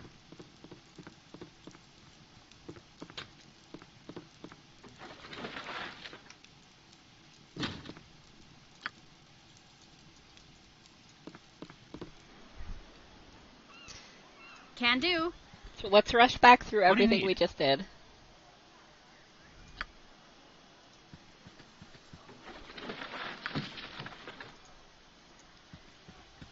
No, wait.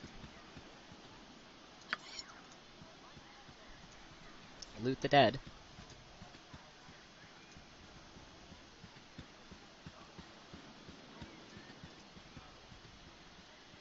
Hello there.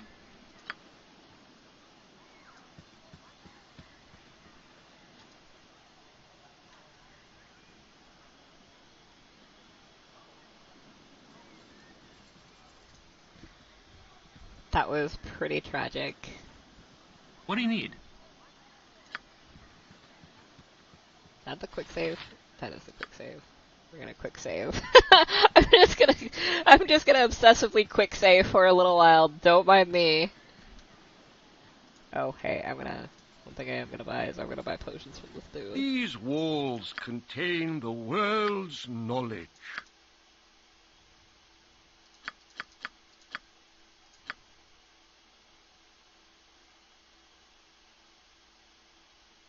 Oh, they're 95 apiece? Ow! Okay. No potions for me, not unless I get extremely lucky.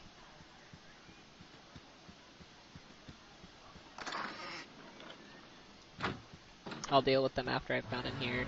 Sure thing. No. I'm supposed to talk to Reaver first. Let's go out and talk to him.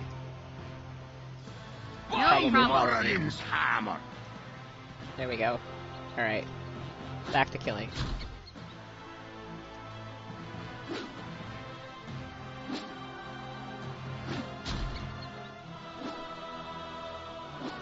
Lots of swinging and missing. Because I don't have proficiency in this weapon.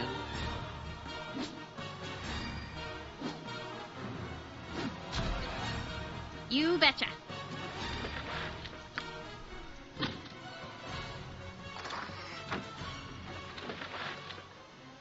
Is that everything in here? That is everything in here.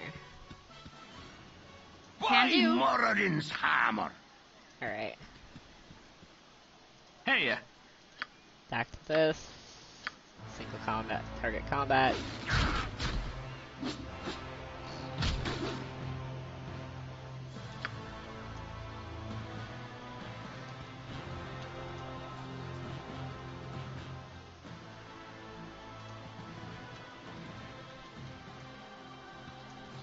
Can I skirt the guard dude? No, I need to talk to Hulbo. Yes, yes. Nothing of interest in here. I think that's the barracks, but I think I'm also going to get jumped by that guy. Our rules are very strict. Yep. Consider Look it at done. how much I care.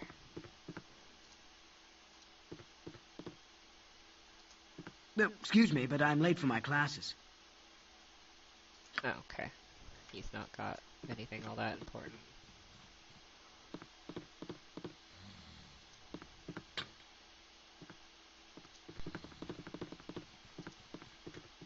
The heck is dude's chest? Like, I thought it was supposed to be in the barracks.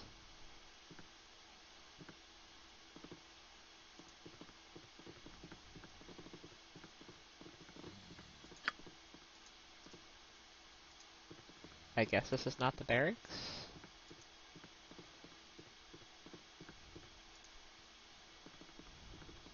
Our rules are very strict.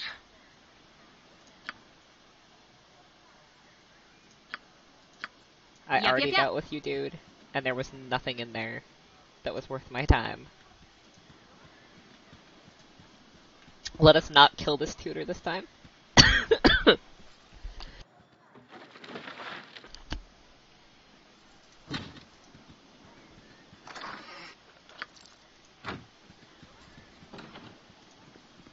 I have a blade with your name on it. Again? Hey there, you're Gorian's little whelp, aren't ya? Yeah, you match the description. You don't look so dangerous to me. And what business of that is yours? I'll make it my business if and I please. Just thought I'd have me look at you for myself, but before I put a blade down your gullet, someone seems to think you're trouble, so I'm gonna use your head for a ticket out of the gutter. I'm just a little street trash hood, they say, but I'll show him.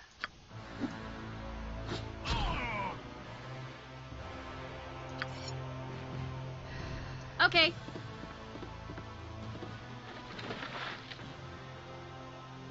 That's it.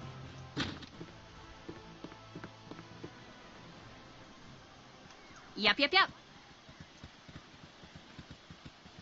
Something on your mind? I heard shouting, Ashla. Are you alright? It's better you don't ask questions, Karan. You have instructed and inspired me throughout my childhood, and your heart will break to see what has just transpired here.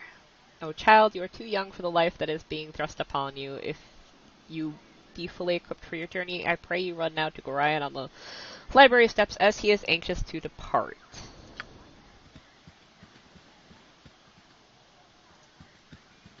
Wait, I didn't actually get to loot that. That dude interrupted me. Money.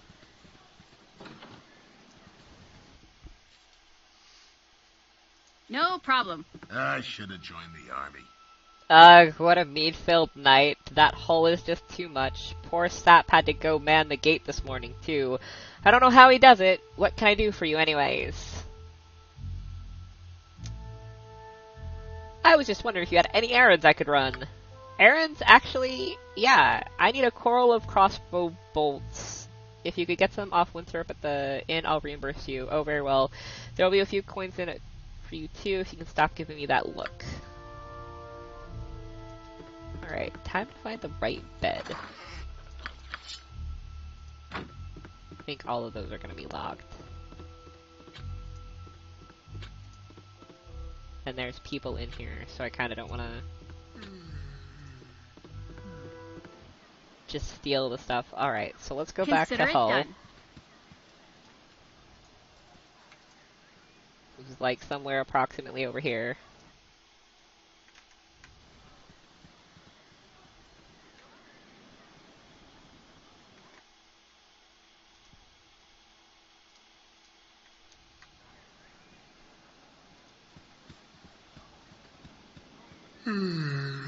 Thanks, kiddo. Gorion didn't bring you up half bad, did he? You're lucky to have grown up here in Candlekeep, to be honest. Sometimes I think that the world outside these gates has gone mad.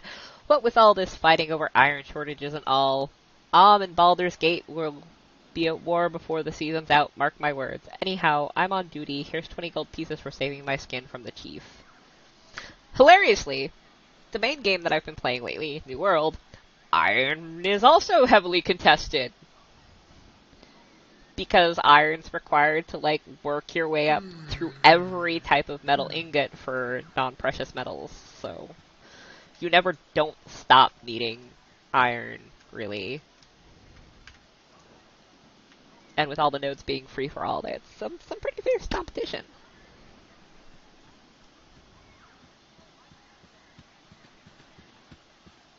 I think that's the stealing tutor, right? Hello, child. Shall we continue your lessons? There's so many of them. I understand you may benefit from my knowledge of adventuring specialities. Are there any class abilities you'd like explained? Cleric's ability to turn undead.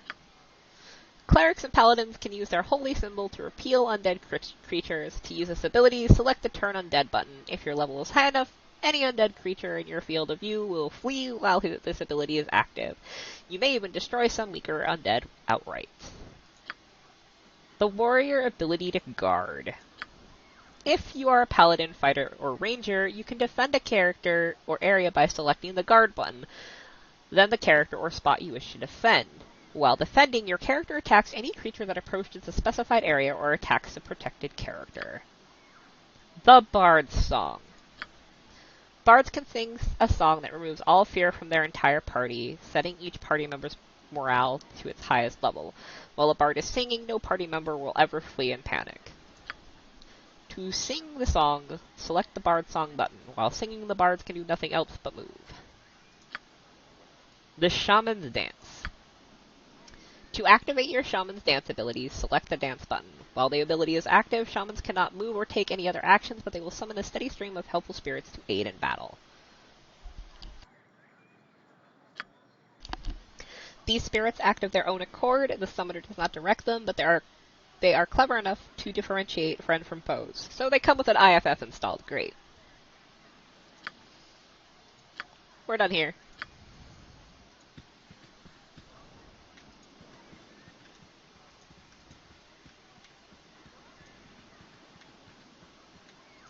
I don't think there's much anything else over this direction. Before it's time to go into the center and start looting the center. Yeah.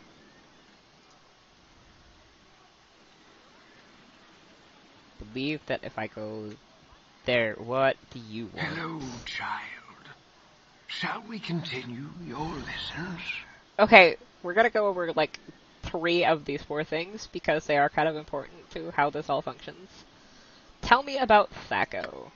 Thaco, or to hit armor class 0, okay, so I was close earlier, is the number your attack roll must meet or exceed to successfully hit a creature with an armor class of 0. The lower your Thaco, the more likely you are to hit your target. Tell me about armor class. Armor class is your overall defensive rating. Your armor class is added to the attack roll of any creature attacking you, so a low or even negative armor class makes you more difficult to hit. Oh my god, yeah, this was back from before they changed the way that armor class worked. Oh my god, this is really old school D&D. I don't know why, but, like, my brain for some reason thought that this was all done off of, like, 3.0 or 3.5 for D&D. Yeah, no, it's back in the dark ages of D&D, back when, like, yeah, armor class isn't the negative. That's so weird to think about nowadays, even though I know at some point in time I played that version of D&D.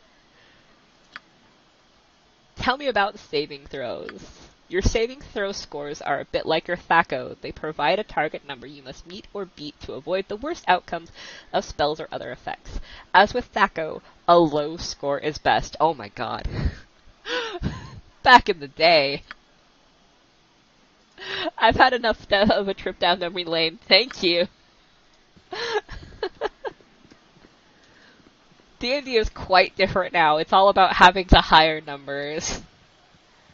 Oh my god. Murder shall perish, but in his doom he shall spawn a score of mortal progeny. Such a pestilence will follow Chaos will be sown from their passage.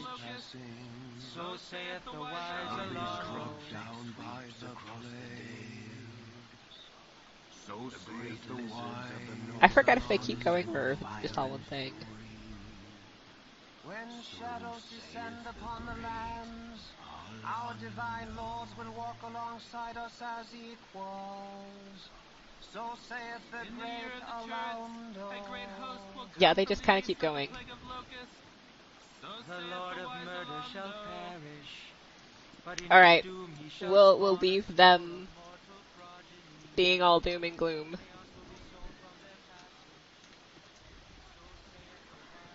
Greetings, young one. Firebeard, oh my god. Firebeard has sent me to you, hasn't he? Very well, return the scroll to him, but then you must hurry and speak with Gorion. He is waiting for you on the steps of the central library. I assure you, child, it is a matter of greatest urgency. I think these are the steps. Hey, it's me, Emmeline. Oh my god. We're gonna briefly pause here. One of the things I hated in the original game was her voice. It was just a pitch, and like with how recordings were back then, it hurt my ears, and I absolutely hated having to talk to her. Like, I didn't hate her as a character, I just hated her voice.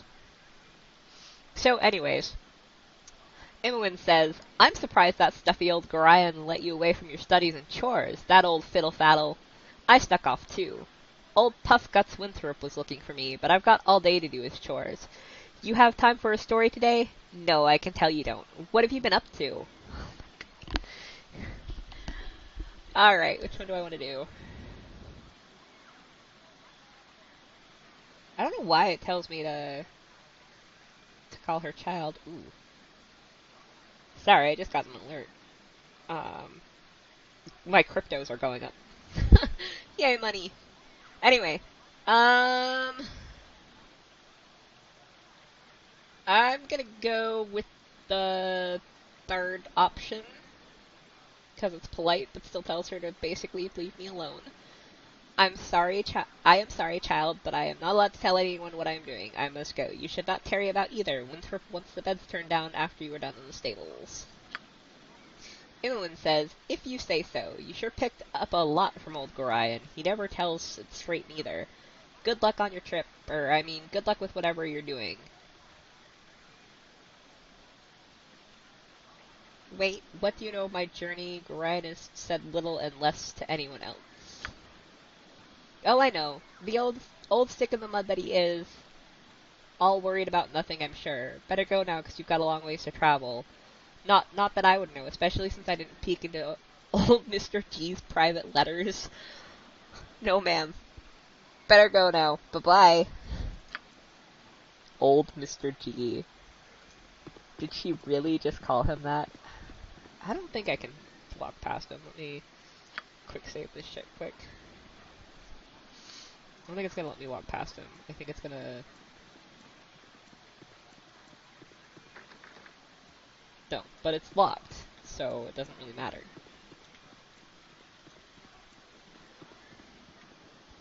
See what else we find in the center here, and then we'll go sell all of our shit that we've collected to Winthrop. Oh, and give Firebeard his...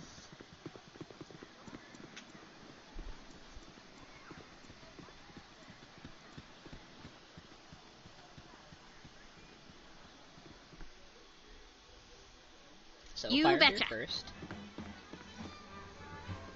So hard to find decent folk nowadays. Firebeard Elvenhair says, I'm glad to see that age has not hardened your heart towards an old man such as myself. I'll take all of your identify scrolls. I have great use for those types of scrolls. Here, allow me to cast a little spell on you. It'll protect you from any evil you might meet tonight.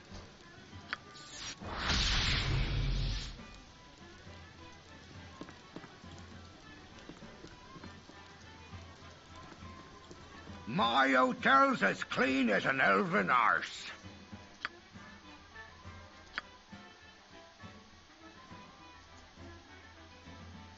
So...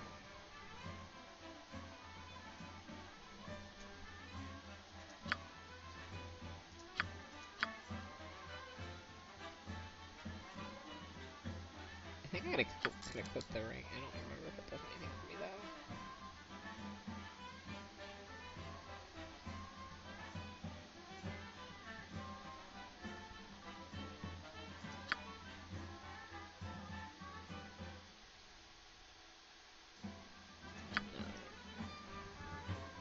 So throwing dagger. Throwing dagger. Short sword.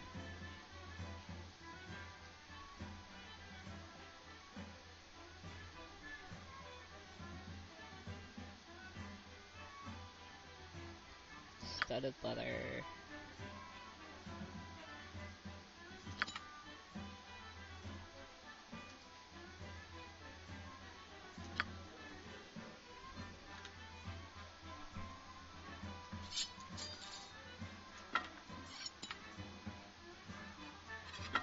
Oh, I sold all my daggers. Whoops. My hotel's as clean as an elven arse. Oh my god. I feel like that character is basically like my best friend Zeke if he were playing like the role of an innkeeper.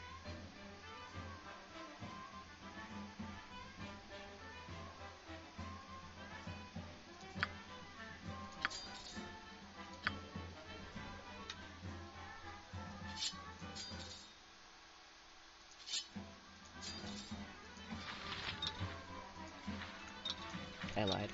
Strike that for a sec. Yeah, I thought I could equip it.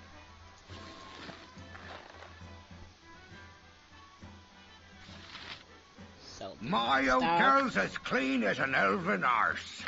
Oh, it doesn't let me sell it. Alright, fine. Anything else that I want?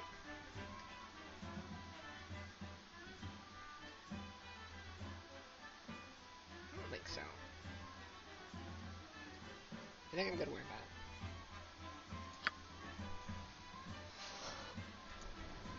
Let's try some rumors. Iron's so scarce these days you'd think it was as valuable as gold. Not a good thing, not a good thing at all. Let's try with the mead. No. You are useless, sir. I don't think I can drink with you. So hard to find decent folk nowadays. Alright.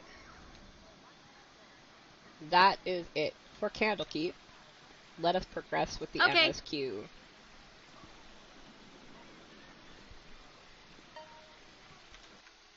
No, I actually heard that one.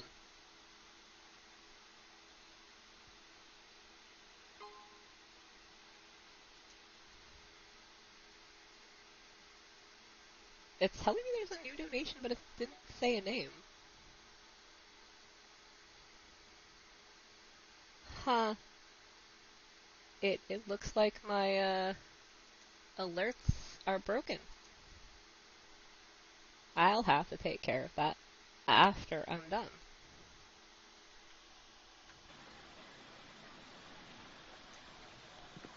Let's go talk to Gorion. Oh, my child, I am glad I have found you. Gorion says this is very unnerving, I know, but you must trust me. It's very important that you pack your possessions so that we may leave Candlekeep immediately. Hurry, for there's no time to tarry. The keep is well protected, but not invulnerable. Let's try 3. He's probably not going to tell me. Please, Father, tell me where we will be going. Gorion says, alas, I cannot, for I have not truly decided yet. All that is certain is that we will be far safer on the move. Perhaps the woods might offer some secluded security, or perhaps the city of Baldur's Gate would offer cover amidst the teeming throngs of people. I do not know where we shall end up, but I have a few friends here and there. I will think on this. We'll go with 3. What could possibly harm us here? This place is a fortress and guarded beyond measure. Gorion says, Candlekeep is indeed a formidable obstacle for ne'er-do-wells, but it's not insurmountable. No matter how thick the mesh, at least one mosquito always finds its way through. No, my child, we must leave as soon as possible, for our safety and for that of our friends here. Having been someone who goes to an event that involves camping for 2 weeks every year, except for during the pandemic, that statement is so true. No matter how much, like, you use, like, mesh on a tent area, there's always one damn mosquito that makes it in. And then you have to, like, try to balance it out by getting one of the mosquito eaters to come, like, make it in. So, yeah, truer words were never spoken. So, I'm gonna go with I'm ready to go right now, because I know how to equip myself for a D&D adventure. Listen carefully. If we ever become separated, it is imperative that you make your way to the Friendly Arm Inn. There you will meet Khalid and Jahira. They have long been my friends, and you can trust them.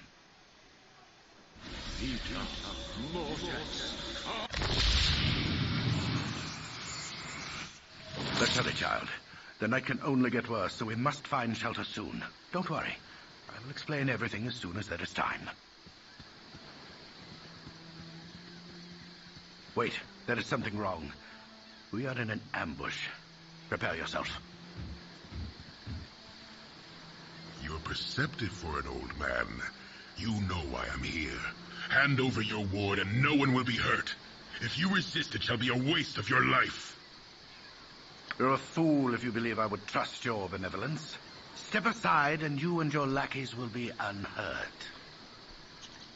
I'm sorry that you feel that way, old man. Get out of here!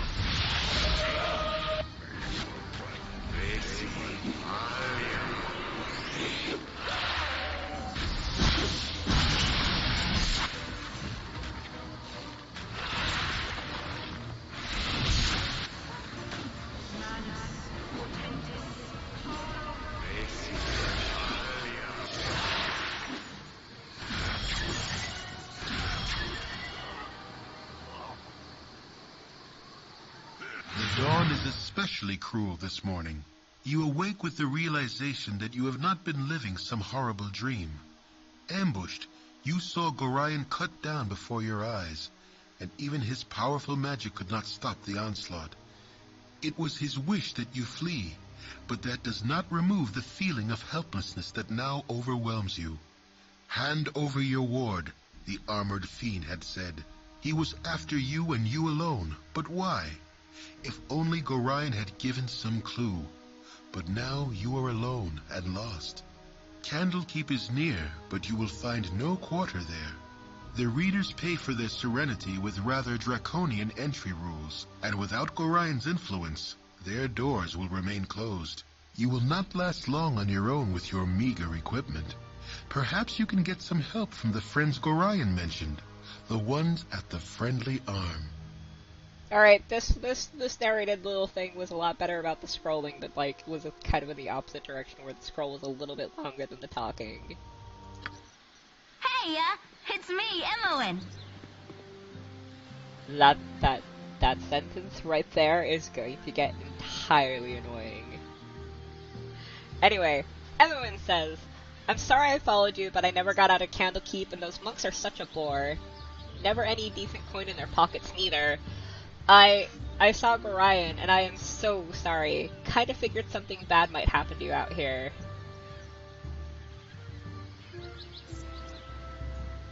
Alright, I'll be nice this time. How could you have known? Gorian didn't even tell me. I accidentally read a letter on his desk the other day. Can't remember exactly what it said, but he might still have...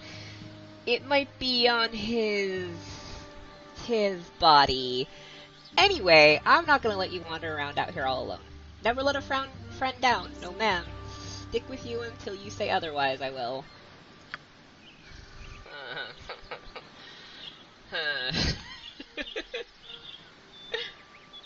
Consider it done. I think I'm right at the end of the, I'm right at the edge of the map. Alright.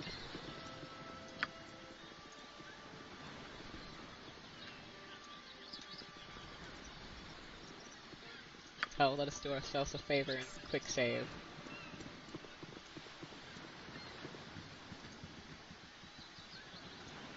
Now to go exploring.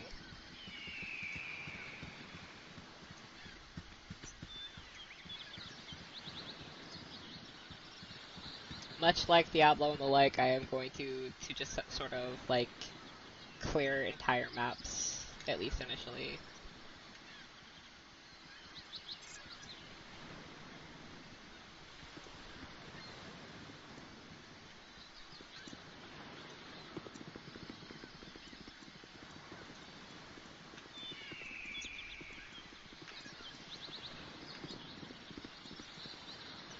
What's funny is isometric games, like, even in this sort of, low graphic style, are still pretty popular. I was looking through a Steam queue the other day, and a lot of isometric games, RPGs in particular, were coming up.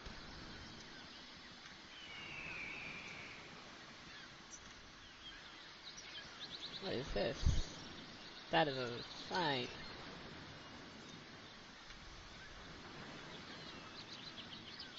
Who are you? Don't touch me! I might catch something. Ah, yes! the constant reuse of assets to keep costs low and to keep games small. Chase says, hello. Well, I was about to tell you not to come any closer, but that never seems to work, does it? Well, regardless, I should remain true to the genre. Don't come any closer or I'll jump! Yeah, you heard me, and I'll do it too. So, don't come any closer. Again. And don't try to stop me.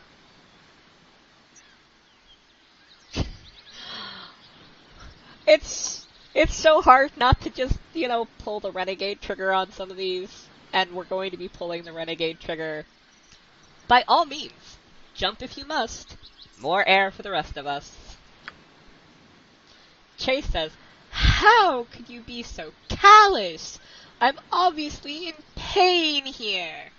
Have you no care for my needs? No, of course not. No one does. Not Mumsy, not Daddams, not Jeeves. I bet they'd be glad if I was gone. In fact, I'll probably be doing them a favor. As it is, I'll stay alive just to spite them. I'll be the most miserable, selfish upstart of a child. Actually, this won't be much of a change, but now I'm justified. Life is good.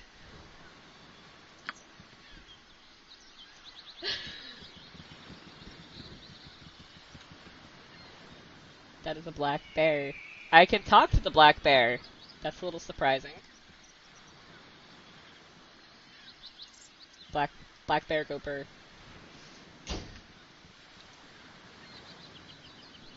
That's as far as I can get there. Alright, we'll take short jump into here because it's already cleared. And we need to get this stuff. There is stuff all over.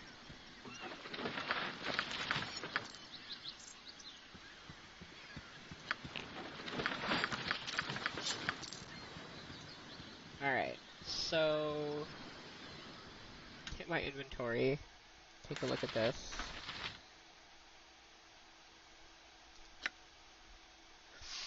Gorian's Scroll. My friend Gorian, please forgive the abruptness with which I now write, but time is short and there is much to be done. What we have long feared may soon come to pass, though not in the manner foretold, and certainly not in the proper time frame. As we both know, forecasting these events has proved increasingly difficult, leaving little option other than a leap of faith. We have done what we can for those in thy care, but the time nears when we must step back and let matters take what course they will. We have, perhaps, been a touch too sheltering to this point. Despite my desire to remain neutral in this matter, I could not, in good conscience, let events proceed without some measure of warning. The other side will move very soon, and I urge thee to leave Candlekeep this very night if possible. The darkness may seem equally threatening, but a moving target is much harder to hit, regardless of how sparse the cover. A fighting chance is all that can be asked for at this point. Should anything go awry, do not hesitate to seek aid from travelers along the way. I do not need to remind thee that it is a dangerous land, even without our current concerns, and a party is stronger than an individual in all respects. Should additional assistance be required, I understand that Jaheira and Khalid are currently at the Friendly Arm Inn. They know little of what has passed, but they are ever thy friends, and will no doubt help however they can. Luck be with us all. I'm getting too old for this E, which... can't remember, but I'm pretty damn sure that's Elminster. So I'm gonna copy the note. I'm gonna put that on. Girdles are similar to belts. Unlike belts, girdles are not used to hold up pants and dungarees, but to carry pouches, scabbards, and the like. I cannot identify it yet.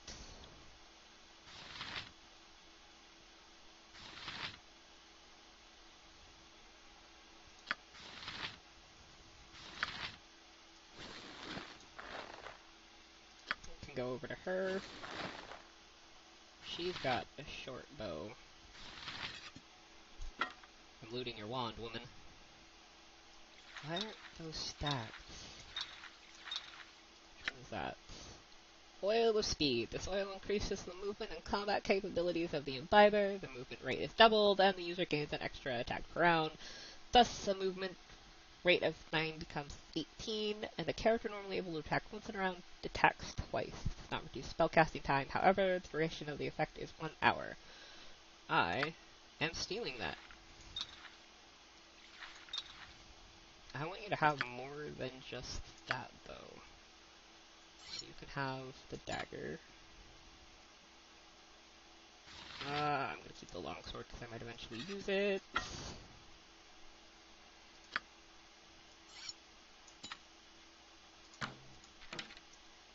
Alright.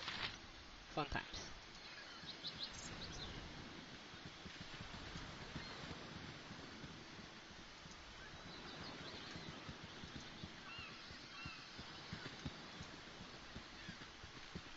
See what else there is to find out here in the Great Unknown.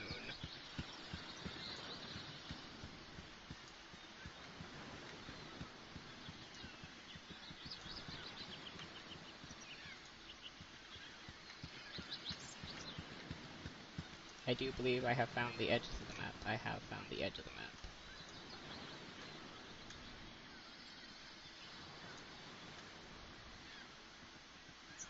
Not that you'll see me play it again unless some major, like, progression is made at Blizzard, but this is kind of what I do in stuff like Diablo, where I kind of sweep the edges of the map and work my way in.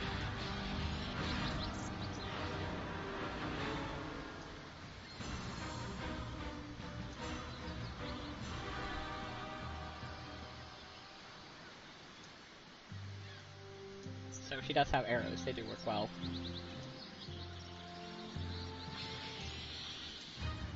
My blade will cut you down to size.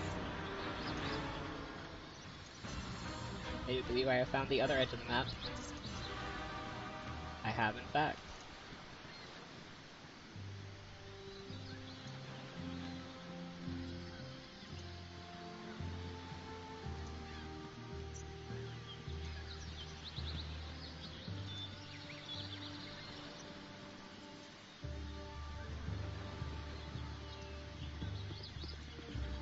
Nope.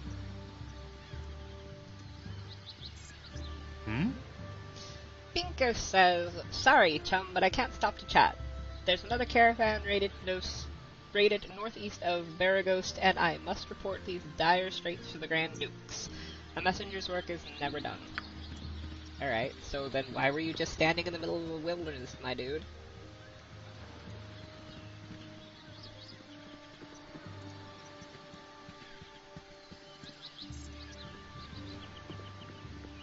Montaron, you are so aggravating. She's disturbing to my demeanor. Zar says, "Hold, Montaron. This young wayfarer is in need. Someone has set about thee, stranger, and you have barely escaped with your life." Montaron says, "Aye, Zar. Looks to have been roughed up quite well." Zar, "Indeed. I can offer you healing potions if you wish, as a token of goodwill." I'd be grateful for any assistance. I've got a bad feeling about this. "Nothing to fear from these simple potions, and I'll not even hold you in debt, though your conscience knows otherwise." Montaron says, "Just like all good people. The party has gained an item. Potion of healing." Zara says, "Perhaps, as payment, you would go with us to Nashville. It's a troubled area, and we need to investigate some disturbing rumors surrounding the local mines. Some acquaintances are very concerned about the iron shortage, specifically where to lay blame in the matter. You would be useful, though I'll not hold you to it. We are to meet the mayor of the town, a man named Baron Gaskill, I believe." Montaron, "Your conscience be your guide." We'll go with option 3. "I will join you, but I must meet someone first. Perhaps you will go with me." Zara says, "We have precious little time, but it's best to travel accompanied." Montaron says, "I will go with ya. Ye owe us for our time, though." Wait, what did that say? Candlekeep Coastway.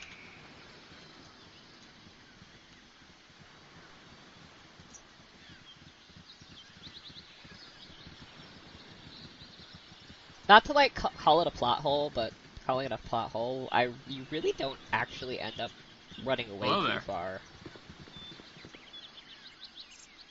Cole said, "Keep away, brigands. Our hermit needs peace."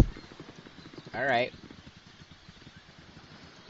We're not brigands, but whatever, dude. And the rivers run red!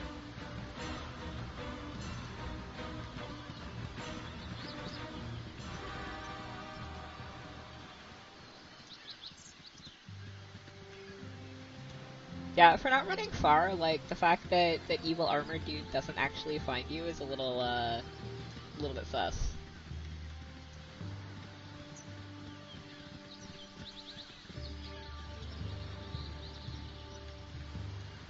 Just clear out the lower part of the map.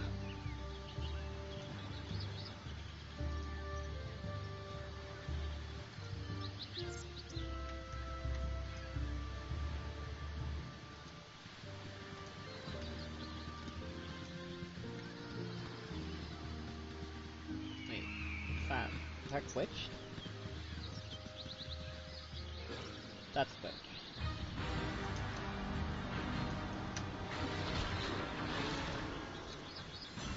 Oh, hey, I should see if... He spoke at me? This better be good. Something troubling you? Hi! Worth stealing. They do. matter of fact.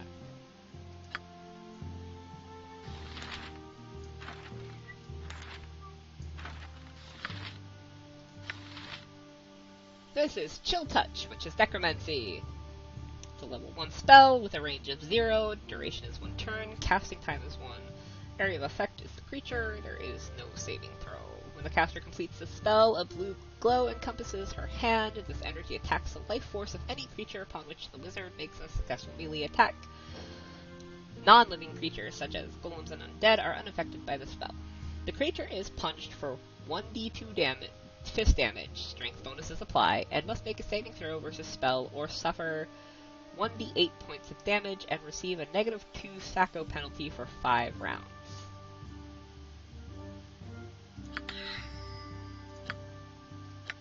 This is Larlock's Minor Drain, also Necromancy, also level 1, range of 30 feet, duration is special, casting time is 1, area of effect is 1 creature, saving throw is none. With this spell, the wizard drains the life force from a target and adds it to her own. The target creature suffers 4 damage, while the mage gains 4 hit points. If the mage goes over their maximum hit point total with this spell, they lose an extra hit point after 1 turn. Any extra hit points after 1 turn.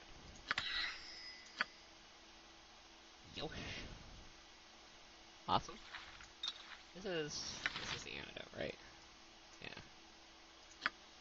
Put that down here for now.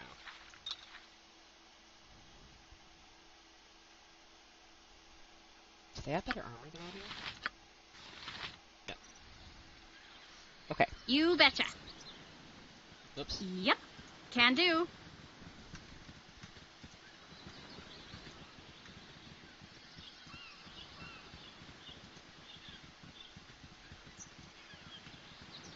Not gonna lie, that bird coming into frame, I almost tried to attack it because I thought it was an enemy walking into frame.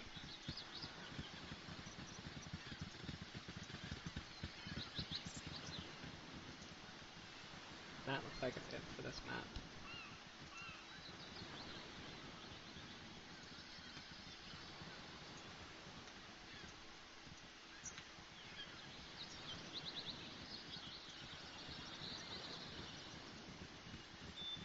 Yep, that is it for this map, so I'm gonna head all the way over here.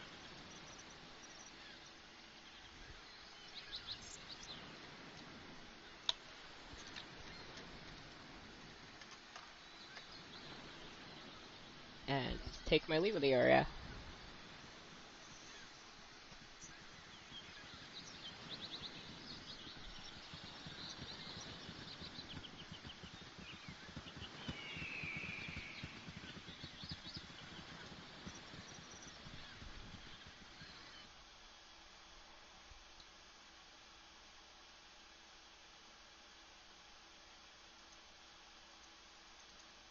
Hello. Oh, there, Wanderer. Stay thy course a moment to indulge an old man. Old man says, it's been nigh unto 10 days since I've seen a soul walking this road, and I've been without decent conversation since. Traveling nowadays appears to be the domain of either the desperate or the deranged. If thou wouldst pardon my intrusion, may I inquire which pertains to thee?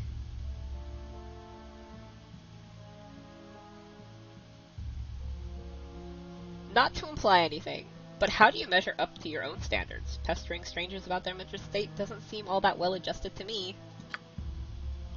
Old man says, point well taken, and thou hast answered my query most adequately. I shall think of thee as determined instead. I shall trouble thee no more, as thou art more capable of the task at hand. Art more than capable of the task at hand.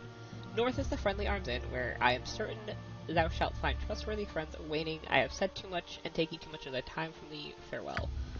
Well, that was weird. Consider it done.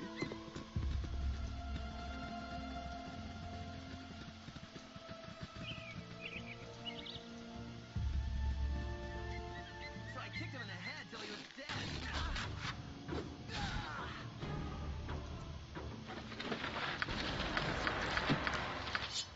If I remember correctly, there's somewhere that I can turn the bandit scalps in for money.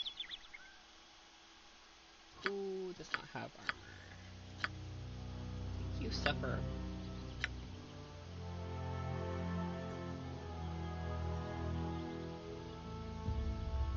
Leather armor, despite its popular misconception, is not soft and supple like the leather used to make rangers' boots or druids' robes. This kind of leather offers no better protection.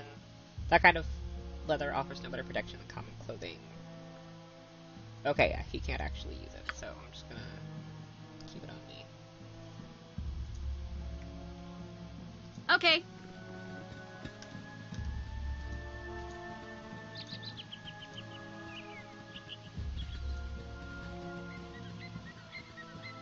That's the bottom of the map.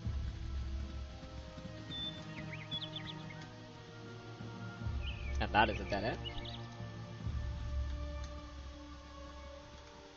Oh, I could use a nap.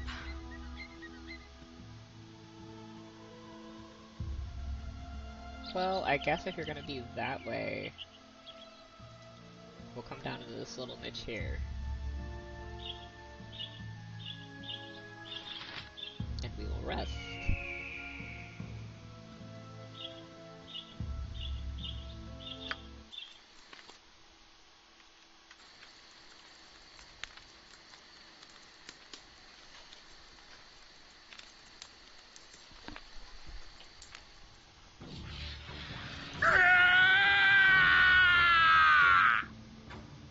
Wow, that thing just outright killed the mage. And the mad wizard falls! Saves me the trouble. Oh, his partner was gonna fucking murder him. Alright. I see you, my dude. I see what you're doing. More long swords. Those can go over to England. I'm gonna toss the bows on her too.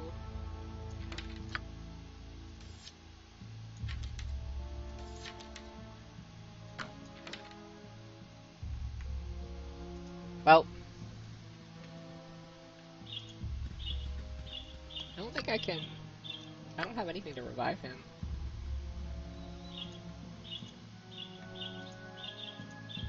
Need some? Can do.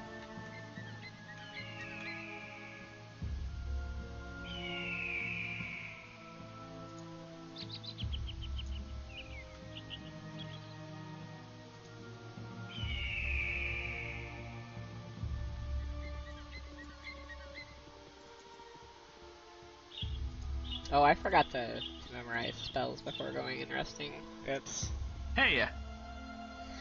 Ando says, must dash to Baragos, I must. Governor Keldath must be told of the extra troops being sent his way. Baragos is to be garrisoned in case of Amnian attack, though Am has denied such intent. Of course they would deny it, the snakes. Make way for the messenger.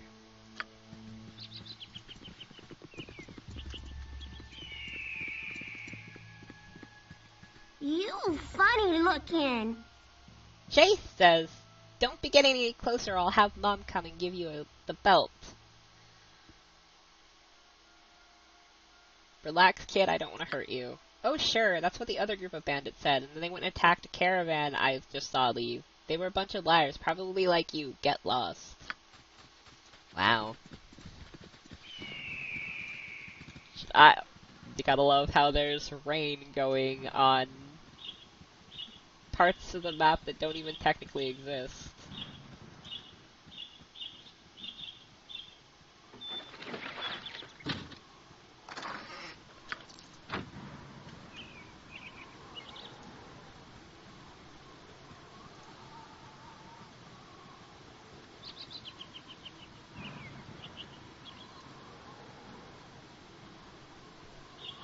Oh, there's the end of the map. In case you can't tell that the difference in the black, part of the black is red, and then the rest is more of a neutral tone black. Hi!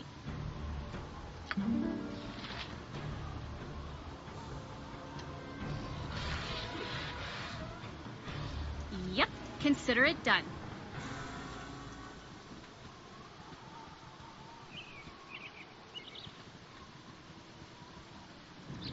XP is nice, but I'm kind of hoping that, like, I run into things that actually have stuff.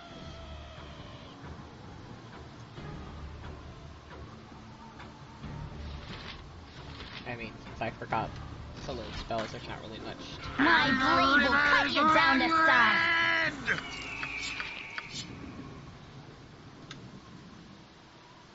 It's starting to get awfully crowded in my inventory.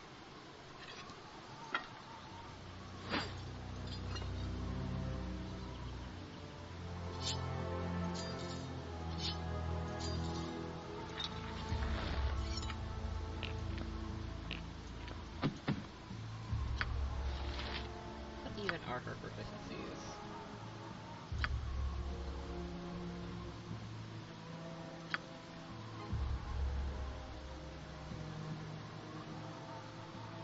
I feel like my alerts are really, really screwed up.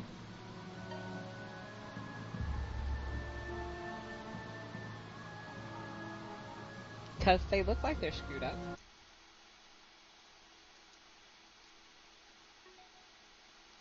Because I'm not even an affiliate yet, so I don't have any way for donations. I'm definitely gonna have to take a look at that after this. Okay, well, so she's short sword and short bow. Alright, so back to the inventory. That hand, that other hand, which is primarily on bow.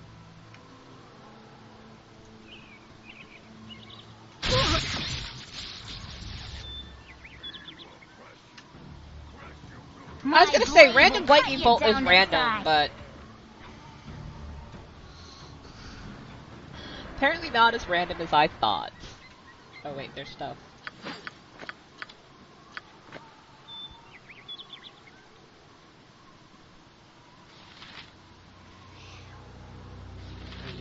Girdle and a girdle, and I have no idea which of these is better.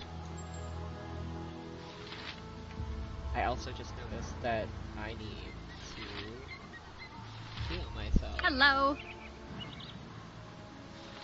How much do you heal for? 9 hit points? I don't have 9 hit points, but I kind of don't want to chance it. You know. What's up? Okay.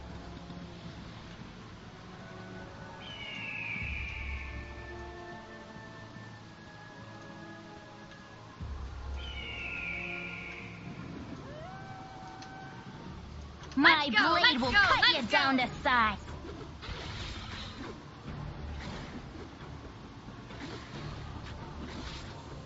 The other thing about old school D&D, because of the way the Thaco system worked, there's a lot of not hitting things. Like, a lot.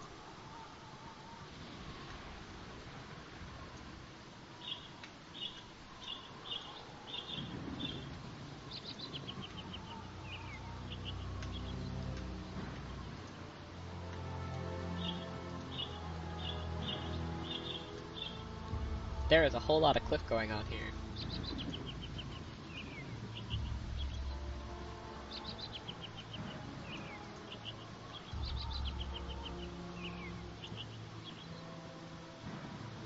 And even more cliff.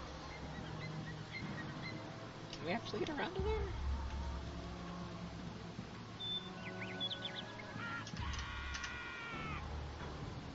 What need ye dead? Uh-huh. Huh, you're a queer fellow. Whoops. Need something?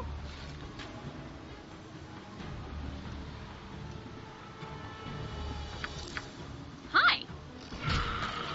You betcha.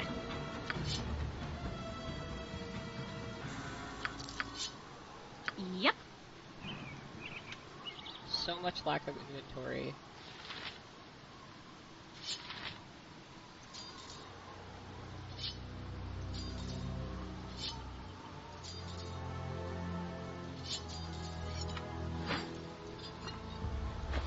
The fighter has become my mule. All things are as they should be. Hello. Can do. far as that can go? Yes. So back up and around.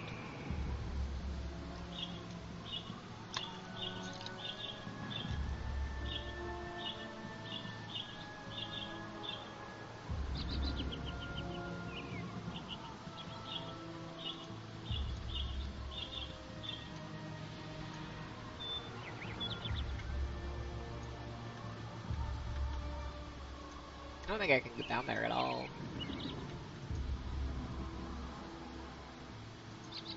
Maybe? No, that's all inaccessible. Alright. So... back over to, like, here-ish.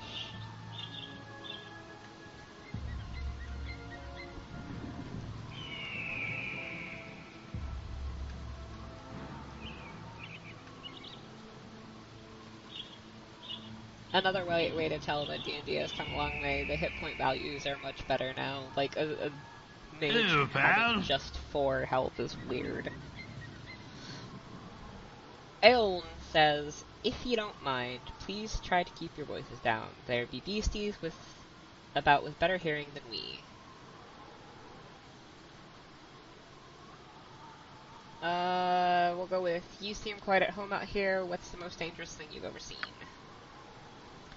Aeoln says, the most dangerous thing I intentionally went after, stalked an ogre mage for a few days once. Had a party of my own back then.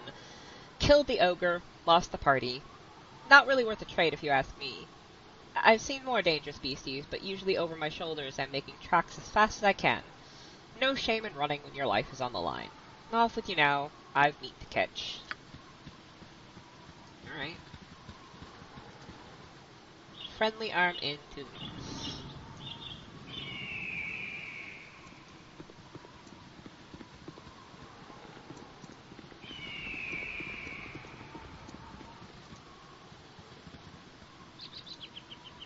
Yeah, you get to the map, I think that far, I'm not worried.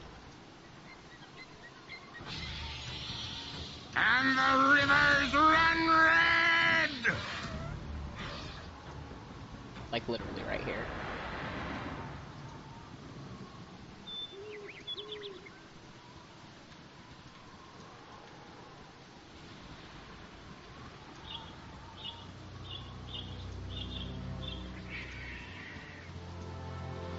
Lion's Way, Candle Cape to the west, Coastway to the east.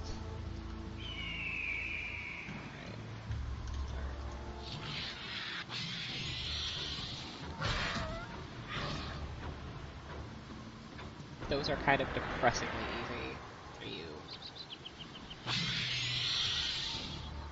My blade will cut you down to size. Just the directions.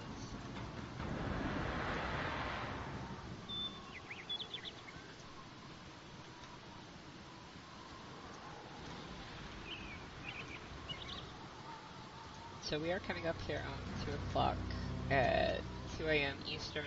I'm gonna drop us into a raid, head out. So there's about 15 minutes left. If anyone has any raid suggestions, sweet. If not, I'm going to pick someone randomly off my list to go raid.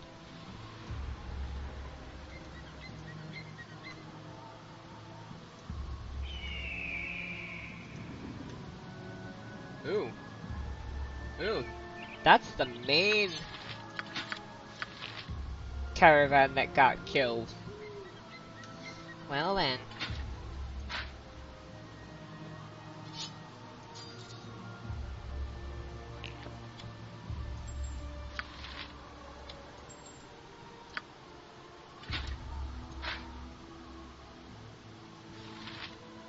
I'm gonna assume that since he is a dwarf, he's spec'd with a short sword.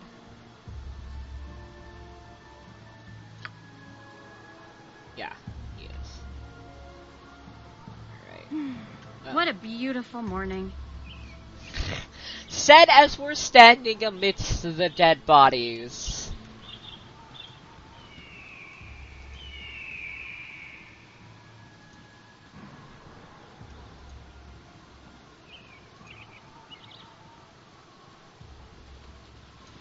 The game does not quite have great, like, awareness for that sort of thing.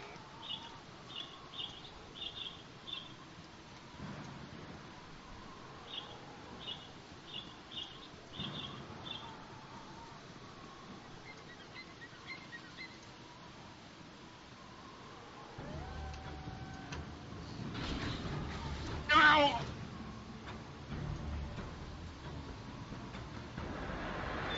I think that's just graphically bugs. Yep. Not actually loot there, not actually interactable.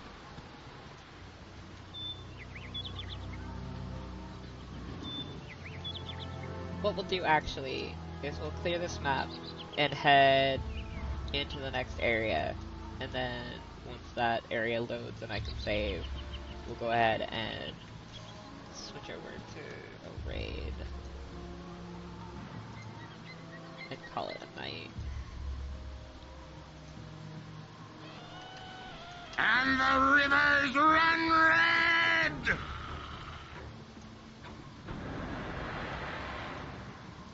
Yeah, this is like the last of it, because I don't think we can get down there. Oh, maybe we can.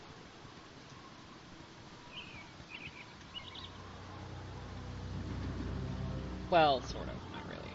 Alright, let's head north.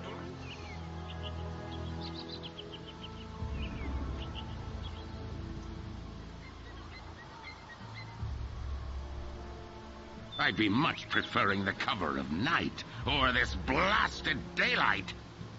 That's a mood. The sun is evil.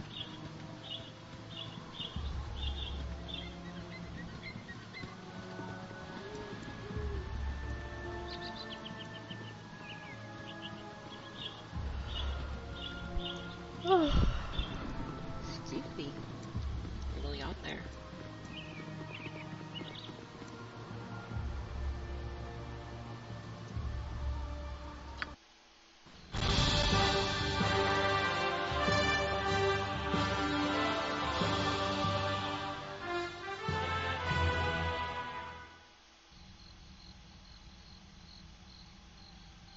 Alright.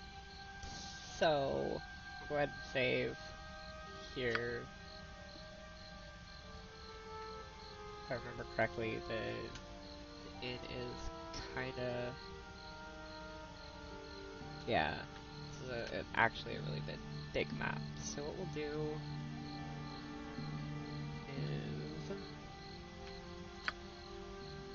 do an actual, like, full save.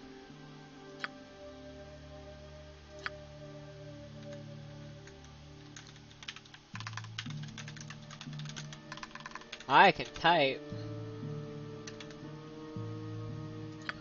I could use a nap. I could too. Alright. So.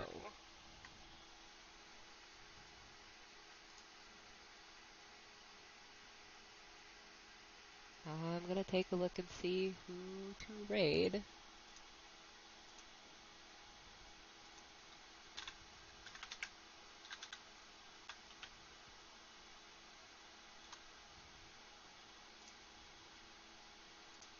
Who do I know that's live?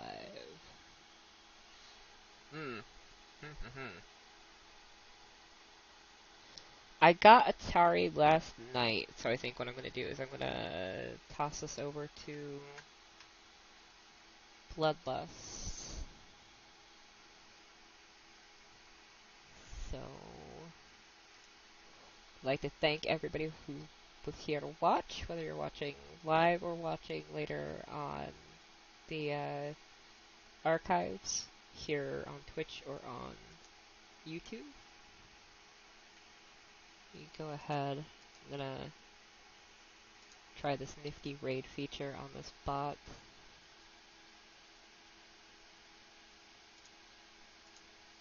If I can even find it again.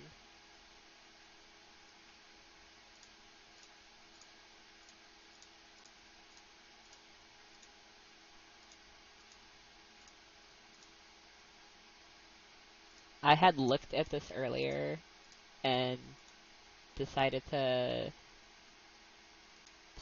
that I was going to use this raid setting, but apparently... There it is. Alright. So...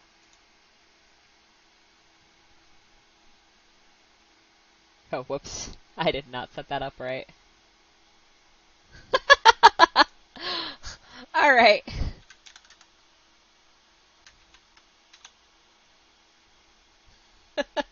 Anyways, good night, everyone.